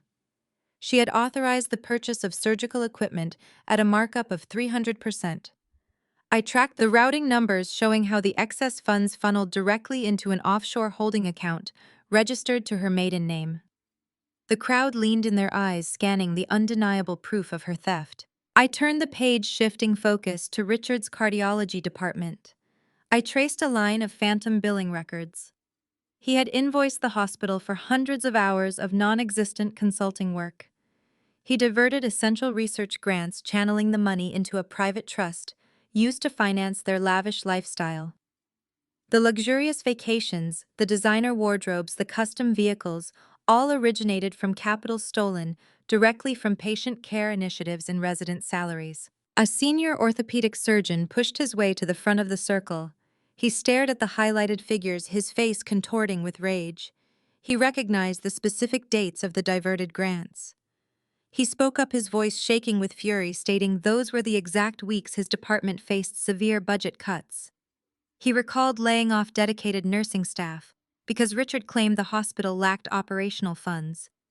The betrayal washed over the gathered professionals. They realized their own livelihoods had been jeopardized to fund Patricia and Richard's extravagant facade. Patricia clutched her throat, her eyes darting toward the exits. The physical manifestations of her panic became impossible to hide. She stammered a weak denial, suggesting the documents were forged, claiming I harbored a vendetta designed to ruin her. I tapped the certification seal on the bottom of the page. I stated the records carried the official stamp of a federal auditing agency. I explained my analysts had merely compiled the data legally obtained during the preliminary stages of an acquisition review. The numbers were irrefutable. The evidence bypassed family drama and entered the realm of felony fraud. The sheer scale of the theft left the room breathless. Physicians who had dedicated their lives to healing realized they had been inadvertently working to enrich a pair of sociopathic administrators. I maintained my firm stance, watching the realization dawn on each face. The air grew heavy with impending litigation and shattered trust. The medical elite surrounding us transformed from a passive audience into an angry mob of victims. A pediatric specialist accused Patricia of denying a crucial equipment upgrade for the neonatal unit, while actively funneling those exact funds into her personal accounts. The accusations flew rapidly, stripping away the remaining shreds of my parents' professional dignity. The respected medical dynasty dissolved, exposing a pair of ruthless thieves. Richard tried to deflect the mounting hostility. He raised his hands, pleading with his colleagues to remember his decades of service. He cited his numerous surgical innovations and his long-standing tenure. He asked them to look past a few administrative discrepancies. I corrected his terminology immediately. I told him stealing $40 million over 4 years did not qualify as an administrative discrepancy. I classified it as a massive orchestrated heist. I detailed how their greed had pushed the hospital to the brink of total collapse. The facility was mere days away from failing to meet payroll. They were willing to let hundreds of medical professionals lose their jobs rather than halt their relentless embezzlement. The doctors directed their fury at the disgraced couple. The elite status Richard and Patricia had spent their entire lives cultivating burned to ash. The respect they demanded from their peers turned into visceral disgust.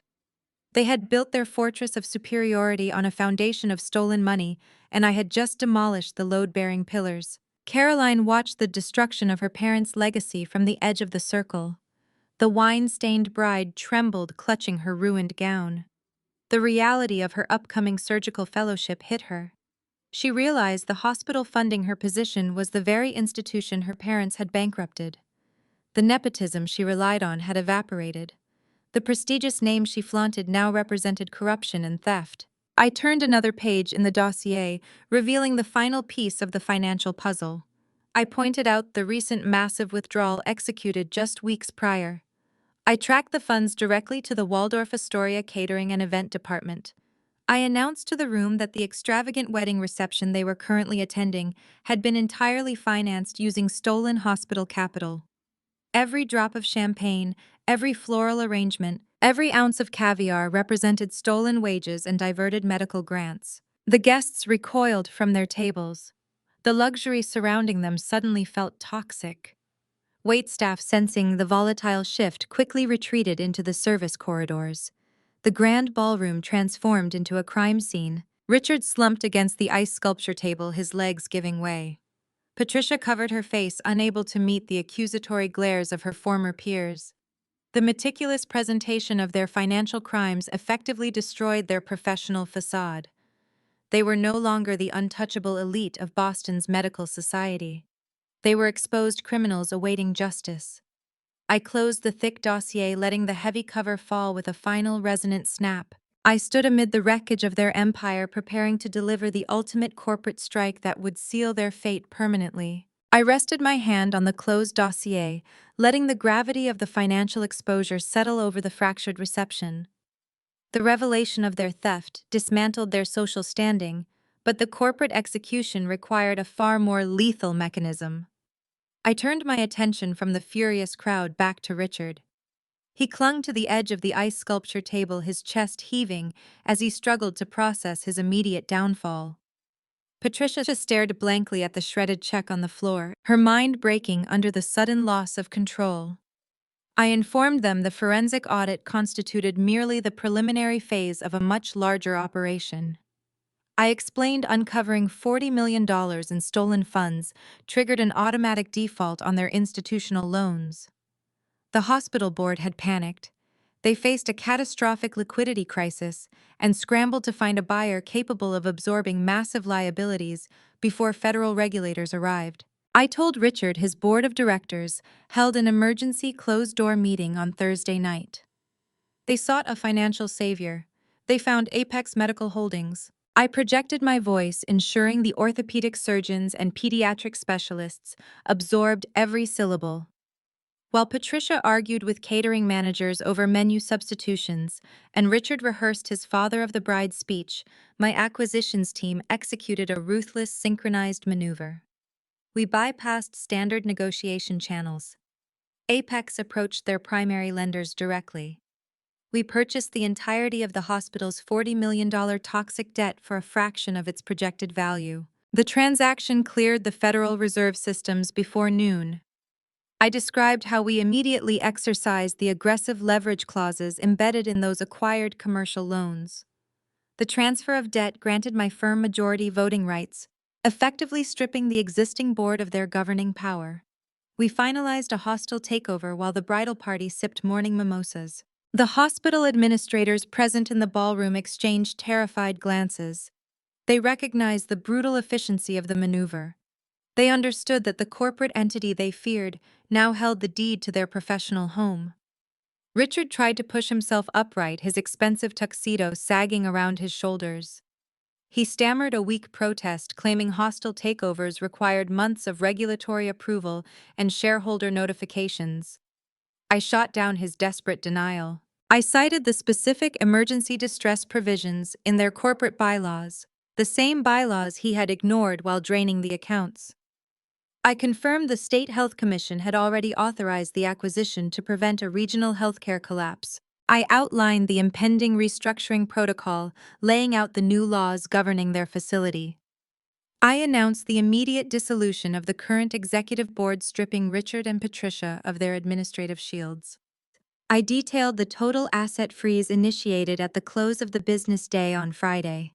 Every hospital account, every discretionary fund, and every vendor contract now required my personal authorized signature. I informed the gathered physicians that Apex planned to inject fresh capital to stabilize their critical care departments, but the internal cleansing process would be severe. My firm intended to implement a draconian oversight infrastructure to eradicate the financial rot Richard had cultivated for years. The medical staff would retain their clinical autonomy, but the administrative bloat faced immediate, unceremonious termination. I watched relief wash over the faces of the frontline doctors.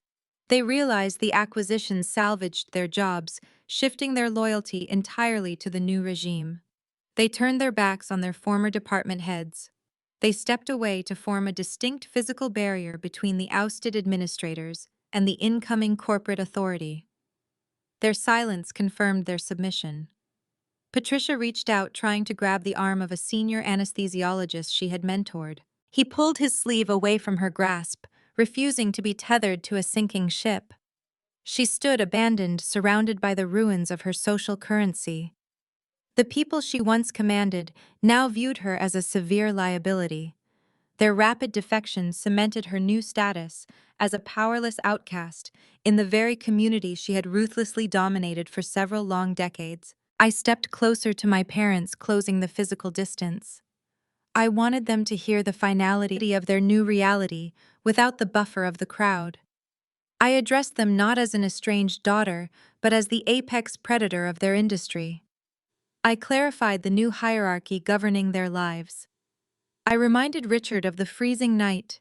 He tossed my luggage onto the porch, calling me a useless drain on his resources. I pointed out the staggering irony of his current position. He had bankrupted his own institution, rendering himself entirely dependent on the exact person he discarded. The superiority he wielded like a weapon had evaporated, leaving him defenseless against my corporate authority. I established my title with cold precision. I was the chief executive officer of the conglomerate that purchased his debt. I was the primary creditor holding the note on his massive embezzlement. I was his direct superior.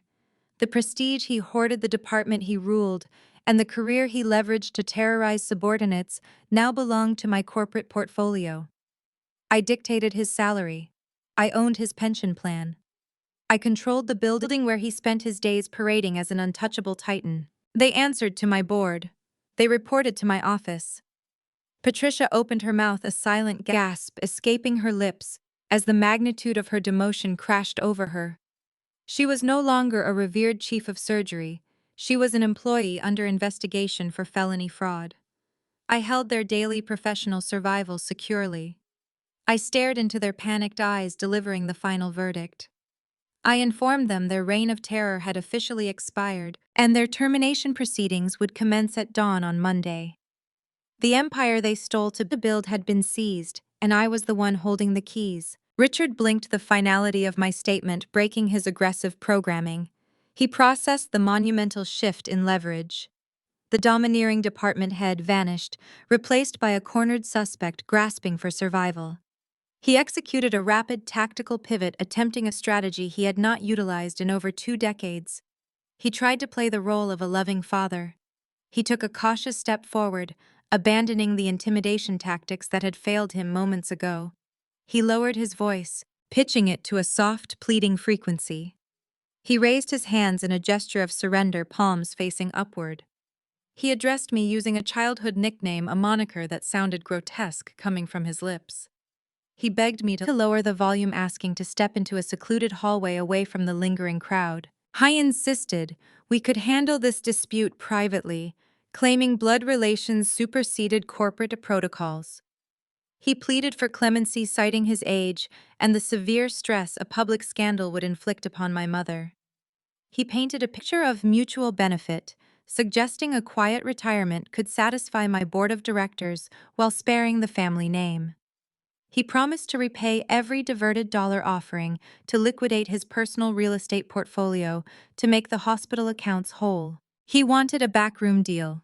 He hoped to negotiate a silent exit, a golden parachute that preserved his freedom and his social standing. I watched his desperate performance. The sudden injection of counterfeit paternal affection turned my stomach. He sought to weaponize biological ties only after his financial armor had been stripped away. He relied on the assumption that a daughter craved parental approval enough to overlook felony fraud. I denied him that luxury. I maintained my firm stance, keeping the physical distance between us intact. I informed him that private negotiations required mutual trust, an asset he had liquidated 12 years prior. He reached out his fingers, brushing the fabric of my sleeve. He whispered that I was his flesh and blood, begging me not to destroy my own family over business metrics. He promised to make amends, swearing he would change his behavior if I just granted him a brief grace period to gather the required capital. I stepped back, breaking the physical contact. I matched his hushed tone, yet layered my response with lethal precision. I fed his historic cruelty right back to him, weaponizing the exact phrasing he used on that freezing porch a decade ago. I looked him dead in the eye and stated he was a massive drain on my corporate resources. I told him a failure had no place under my corporate roof. I declared his systemic theft brought nothing but severe humiliation to my professional reputation. I finished the execution by stating I refused to subsidize his laziness. The words struck him with physical force. He stumbled backward, his mouth opening and closing without producing sound. Recognition flooded his eyes. He remembered the night he discarded me. He realized I had held on to every single syllable of his rejection, sharpening them into blades I now drove straight into his career. The shock of hearing his own callous judgments repurposed as his corporate death sentence paralyzed him. Patricia let out a ragged gasp, covering her mouth with her hands. She comprehended the lethal nature of my retaliation. The leverage they once held had flipped, multiplying in destructive power. They faced a predator they had manufactured. I raised my voice again, expanding my audience to include the terrified hospital administrators lingering nearby. The time for whispered negotiations had expired. I delivered the final procedural blow. I formally announced a comprehensive forensic audit of his entire department. I stated a specialized team of corporate investigators would arrive at his hospital wing at 6 o'clock on Monday morning. They carried authorization to seize all servers, hard drives, physical ledgers, and communication records. Security personnel would escort him from the premises, barring his entry to any facility operating under the Apex umbrella. I elaborated on the scope of the incoming investigation. The audit would trace every misdirected grant, every inflated vendor invoice, and every phantom billing cycle back to its origin. My analysts possessed instructions to comb through a decade of financial routing, exposing the full depth of his corruption. I promised full unhindered cooperation with federal authorities. I detailed my intent to hand the finalized dossier directly to the Department of Justice, the Securities and Exchange Commission, and the Department of Health and Human Services. I highlighted the severe federal penalties associated with interstate wire fraud and healthcare embezzlement. I explained that corporate compliance laws mandated swift reporting, and I intended to uphold those regulations with ruthless efficiency. I made it clear that Apex Medical Holdings would act as the primary witness against him in federal court. We would supply the prosecutors with an overwhelming volume of evidence, ensuring his conviction remained a mere formality. I turned my attention to Patricia, refusing to let her escape the blast radius. I informed her the forensic audit extended to her surgical supply chains. The investigators would examine the vendor contracts she had approved, specifically targeting the exorbitant markups used to funnel cash into her offshore accounts. Her status as chief of surgery offered zero protection from the federal subpoenas slated to arrive at her office. She faced the same wire fraud and embezzlement charges as her husband. The federal prosecutors would dismantle her medical license, seizing her personal assets to satisfy the massive restitution orders. The honest medical professionals in the room watched this systematic dismantling with a mixture of shock and vindicated justice. The young doctors who had suffered under my parents' tyrannical budgets realized the true cause of their hardships. The revelation sparked a quiet revolution within the ballroom. They turned their backs on Richard and Patricia, creating a physical void around the disgraced couple. The elite society that my parents worshipped now viewed them as toxic pariahs, radioactive liabilities destined for federal prison. Richard collapsed into a nearby catering chair, his breathing ragged and uneven. The prospect of federal prison shattered his remaining defenses. He stared at the floor, the polished hardwood offering no escape route. The reality of his impending indictment paralyzed his mind. He understood my corporate mandate prioritized compliance and profitability above protecting corrupt relatives. I had sealed his fate with meticulous documentation and unforgiving transparency. The room watched a once feared titan reduced to a trembling liability, trapped in a nightmare of his own making. No amount of groveling could reverse the machinery I had set in motion. The audit was inevitable. The federal agents were waiting. His empire was officially dead. Richard sat defeated. I shifted my focus to the bride. Caroline stood shivering in her wine-soaked gown. The reality of her parents' destruction stripped away her arrogant armor. She looked at the ruined silk, then at the devastated faces of the hospital directors surrounding us. The elite society she craved had vanished. She let out a jagged sob, attempting to salvage a shred of victimhood. She pointed a trembling finger at me, accusing me of ruining her milestone celebration. She demanded sympathy from the remaining guests, portraying herself as an innocent casualty caught in a corporate crossfire. I tapped the heavy dossier resting on the linen cloth. I informed Caroline she possessed zero claim to innocence. I flipped past Richard's phantom billing cycles and located a specific blue-tabbed subsection. I slid a stack of highlighted invoices across the table, angling them toward the bride and her groom.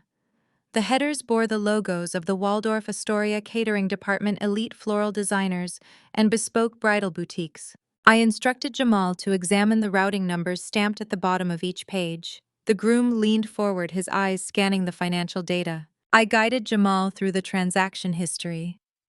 The opulent reception surrounding us did not originate from Richard's personal savings. The funds flowed directly from the hospital's pediatric oncology operational budget. Patricia had diverted critical care grants through a shadow account, laundering the capital to finance the ice sculptures, the premium Bordeaux, and the jazz band. I pointed out the sheer scale of the theft required to construct this luxury event. Caroline had essentially stolen chemotherapy resources to pay for her towering wedding cake. I clarified the legal implications of the Friday acquisition. By absorbing the hospital's debt portfolio, Apex Medical Holdings gained legal ownership of all misappropriated assets. I stared directly into Caroline's panicked eyes. I told her the corporate entity I commanded legally owned the very chair she previously occupied. We owned the crystal glasses, the silver chargers, and the floral arrangements. I possessed the legal authority to seize the catering equipment and eject every guest onto the sidewalk. The lavish reception she weaponized against me belonged to my firm. Caroline shrieked a denial. She insisted she knew nothing about the funding sources, claiming her parents managed the vendor payments independently. She played the naive daughter, desperate to sever her ties to the impending federal indictments. I anticipated her maneuver. I flipped to the next page in the dossier. I presented a series of authorization forms. At the bottom of each document sat a distinct looping signature. Caroline had personally signed the transfer approvals. She operated as an authorized signer on the shadow account, knowingly funneling clinical grants to her wedding planners. Jamal picked up the authorization forms. His broad hands gripped the paper tightly. He scrutinized the signatures, matching them to the loops and curves he recognized from their shared lease agreements and joint bank applications. The clinical distance in his eyes solidified. He traced the dates on the documents. Caroline had executed these transfers mere days after complaining to him about the exorbitant costs of custom bridal lace. She engaged in active wire fraud while playing the role of an anxious bride. He read the line items detailing the theft. The documents showed funds diverted from the subsidized care programs, the exact type of initiatives he fought to keep alive in his own practice. The betrayal transcended personal deceit. It violated the core ethical foundation of their shared profession. He stared at the signature authorizing a $50,000 catering deposit using a routing number assigned to a low-income community outreach grant. The cognitive disconnect staggered him. High-treated patients who struggled to afford basic insulin, while his bride siphoned clinical grants to purchase imported caviar. The clinic owner dropped the papers back onto the table. He turned to face the woman he had intended to marry. Caroline reached for his arm, her wine-stained sleeve brushing his tuxedo jacket. She begged him to ignore the documents, insisting her parents handled the complex accounting, and she merely signed where instructed. She tried to deploy her tears, hoping to trigger his protective instincts. Jamal stepped back, putting physical space between them. He refused the contact. I demanded she explain why her signature authorized the transfer of pediatric funds to a luxury florist. Caroline stuttered, failing to produce a coherent defense. Her evasiveness provided all the necessary answers. Jamal processed the lethal danger she represented. He ran community health centers reliant on clean federal audits. marrying a woman implicated in a massive healthcare embezzlement ring would instantly trigger regulatory scrutiny of his own clinics. Federal investigators would freeze his assets by association. She had positioned him as a collateral casualty in a multi-million-dollar heist. He surveyed her ruined gown, the panic in her eyes, the deceit dripping from her excuses. The compassionate, dedicated surgical resident he fell in love with proved to be a masterclass fabrication. Beneath the prestige and the medical degrees lurked a greedy, manipulative thief, willing to jeopardize patient care for a premium reception venue. He recognized the mirrored traits of her parents embedded deep within her character. She shared their toxic entitlement, their disregard for ethical boundaries, and their ruthless vanity. The surrounding doctors watched the confrontation with grim fascination. The romantic centerpiece of the evening mutated into a brutal interrogation. Caroline realized her fiancé was slipping away. She abandoned the soft pleading act. She lashed out, demanding Jamal stand by her side and fulfill his vows. She commanded him to support his wife against my corporate aggression. She tried to utilize the weight of their relationship to bind him to her sinking ship. Jamal shook his head. His expression hardened into an impenetrable wall of disgust. He informed her that vows required honesty, a currency she severely lacked. He pointed to the documents detailing her theft, outlining how her greed devastated the vulnerable patients she swore an oath to protect. The foundation of their impending marriage cracked, splitting wide open under the weight of undeniable documented fraud. The elaborate ballroom around them ceased to function as a celebration space, transforming into a visual monument of her betrayal and impending federal prosecution. Jamal shifted his focus from his furious bride to the towering floral arrangements decorating the head table. The vibrant orchids and imported roses lost their romantic appeal, morphing into tangible evidence of grand larceny. He reached inside the inner breast pocket of his tailored tuxedo jacket. His fingers withdrew a thick cream-colored envelope containing their state-issued marriage license. The hired officiant had requested they execute the final legal signatures immediately following the reception dinner to validate the union. Jamal held the document suspended in the air. He looked at the blank signature line designated for the groom, a space meant to secure his legal bond to a felony fraudster. He informed Caroline that his ink would never touch that page. He declared their engagement permanently terminated. Caroline let out a guttural, jagged sound, clutching her ruined silk bodice. She lunged forward, grabbing his wrist to prevent him from destroying the envelope. She begged him to reconsider, promising they could hire elite defense attorneys to bury the financial discrepancies under layers of corporate litigation. She attempted to leverage their shared history, claiming a few administrative errors should not erase their emotional bond. Jamal ripped his arm away, breaking her grip with a sharp, forceful motion. He stated felony embezzlement exceeded the parameters of an administrative error. He clarified that associating with an indicted thief would instantly trigger a federal audit of his own community clinics. He refused to let her greed jeopardize the marginalized patients relying on his medical network. He condemned her lack of clinical ethics, noting she mourned the loss of her social status rather than the pediatric patients she actively robbed. He gripped the edges of the marriage certificate. He tore the heavy cardstock cleanly in half. He dropped the pieces, letting them flutter onto the polished hardwood floor alongside the shattered wine glass. Patricia lunged forward, attempting to block his departure.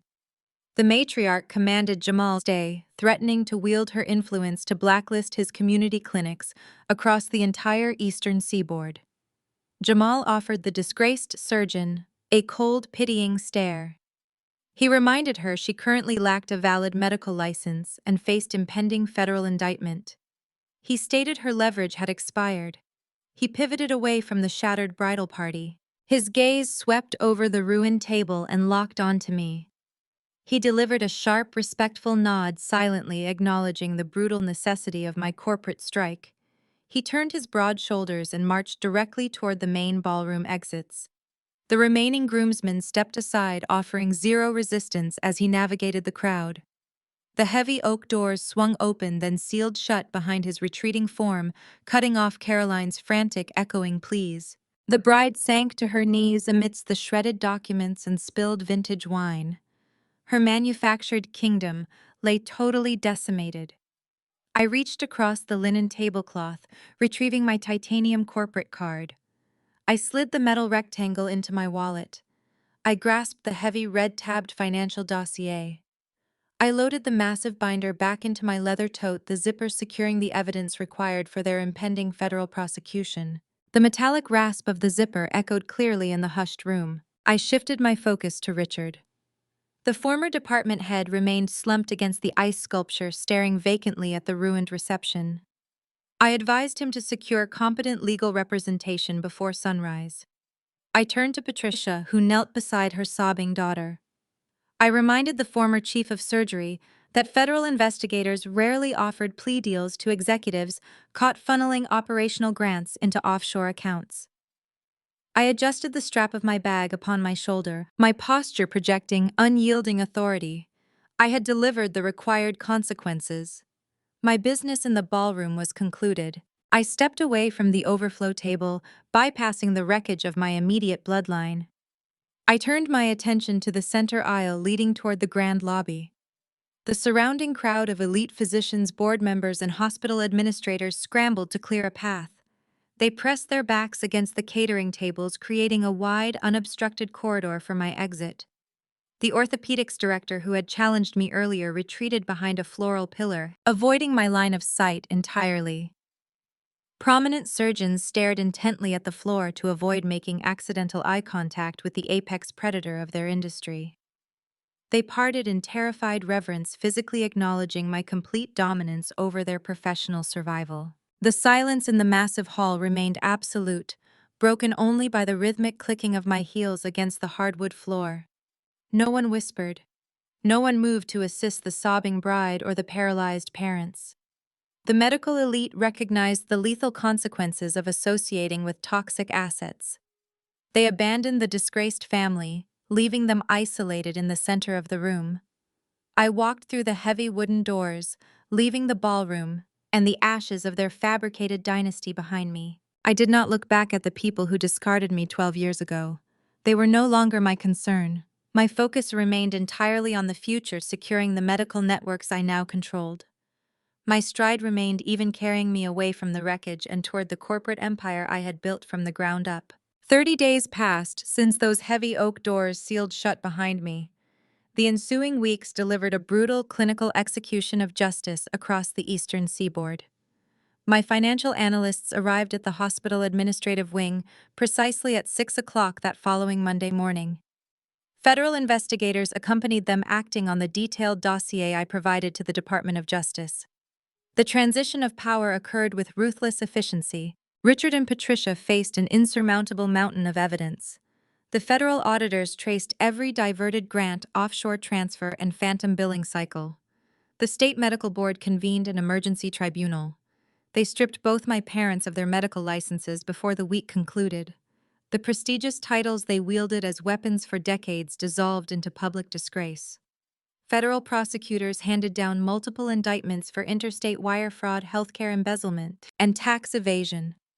Authorities seized their suburban estate, froze their investment accounts, and impounded their luxury vehicles to satisfy the mounting restitution orders. The people who once dictated the future of countless young surgeons now sat in sterile courtrooms, relying on court-appointed public defenders because their stolen wealth had vanished. The legacy they tried to protect was a mirage sustained only by intimidation and stolen funds. When faced with the cold light of a federal audit, their grand illusion evaporated instantly. Caroline suffered a parallel collapse. The hospital administration, operating under my direct oversight, immediately terminated her surgical residency. The internal review exposed her signature on the fraudulent catering transfers, making her an active participant in the embezzlement scheme. She narrowly avoided a federal prison sentence by agreeing to a punishing plea deal, which required her to repay every stolen dollar used to finance her ruined reception. Burdened by massive legal fees and crushing restitution debts, she secured the only employment available to a disgraced former resident. My sister currently navigates the grueling circuit of low-level medical device sales. She spends her days driving a battered sedan between rural clinics, hauling heavy sample cases, and begging local physicians for 5 minutes of their time.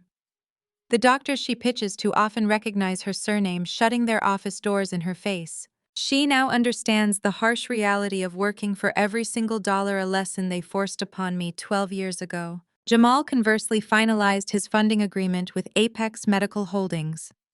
Our analysts reviewed his restructuring proposal and approved a massive capital injection for his community health centers. His clinics now operate with state-of-the-art diagnostic equipment and expanded medical staffing. He severed all contact with Caroline following the aborted wedding, shielding his professional integrity from her toxic fallout. His facilities thrive under our corporate umbrella, providing vital care to marginalized districts while generating steady ethical revenue. He proved that ambition paired with integrity yields far greater dividends than arrogant entitlement. I stand in my corner office on the 50th floor of the Apex Tower. Floor-to-ceiling windows offer an unobstructed view of the Boston skyline. The afternoon sun reflects off the glass facades of the financial district, casting long shadows across the harbor. The sprawling city below operates on complex systems of leverage capital and relentless ambition. I oversee a vast network of medical assets from this elevated vantage point, dictating market shifts and managing thousands of dedicated employees. The mahogany desk behind me holds quarterly reports, expansion proposals, and the finalized acquisition documents from the hospital my parents once terrorized. Gazing out at the urban horizon, I examine the journey that brought me to this high-altitude sanctuary. Society often conditions us to seek validation from our immediate bloodlines. We are taught to endure familial cruelty, under the guise of loyalty, treating shared DNA as an unbreakable obligation. My parents demanded subservience, utilizing affection as a transactional currency to enforce compliance. They cast me out when I failed to meet their rigid, superficial standards, expecting my spirit to break under the weight of their rejection. They assumed a young woman lacking their financial backing would inevitably crumble into obscurity. Instead, their betrayal provided the exact catalyst required for my ascent. The freezing night they threw me onto the street severed my reliance on their approval.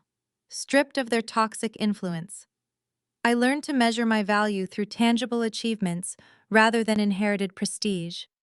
I traded the fragile comfort of their conditional acceptance for the harsh, enduring reality of self-reliance.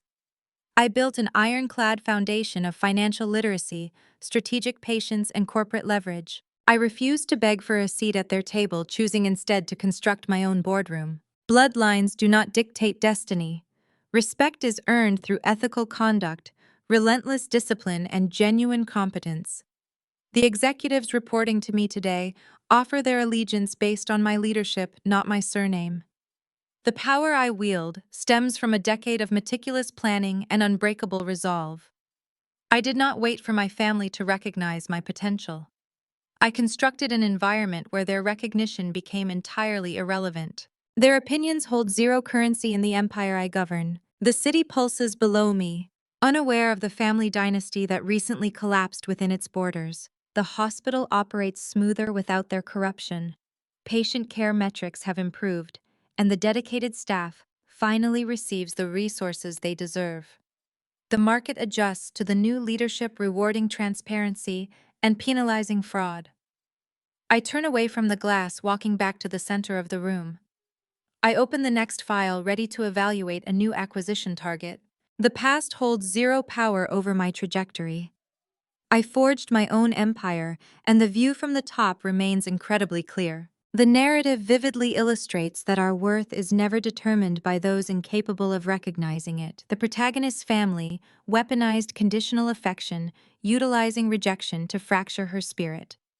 Yet the core lesson is that familial abandonment does not equate to a life sentence of inadequacy. Rather, it serves as a fierce catalyst for independence. By shedding toxic expectations, she built an empire founded on self-reliance and unyielding integrity, instead of begging for a seat at a hostile table. True strength comes from validating yourself. Have you ever walked away from a toxic environment to build your own success, and what did you learn? Please let me know in the comments below.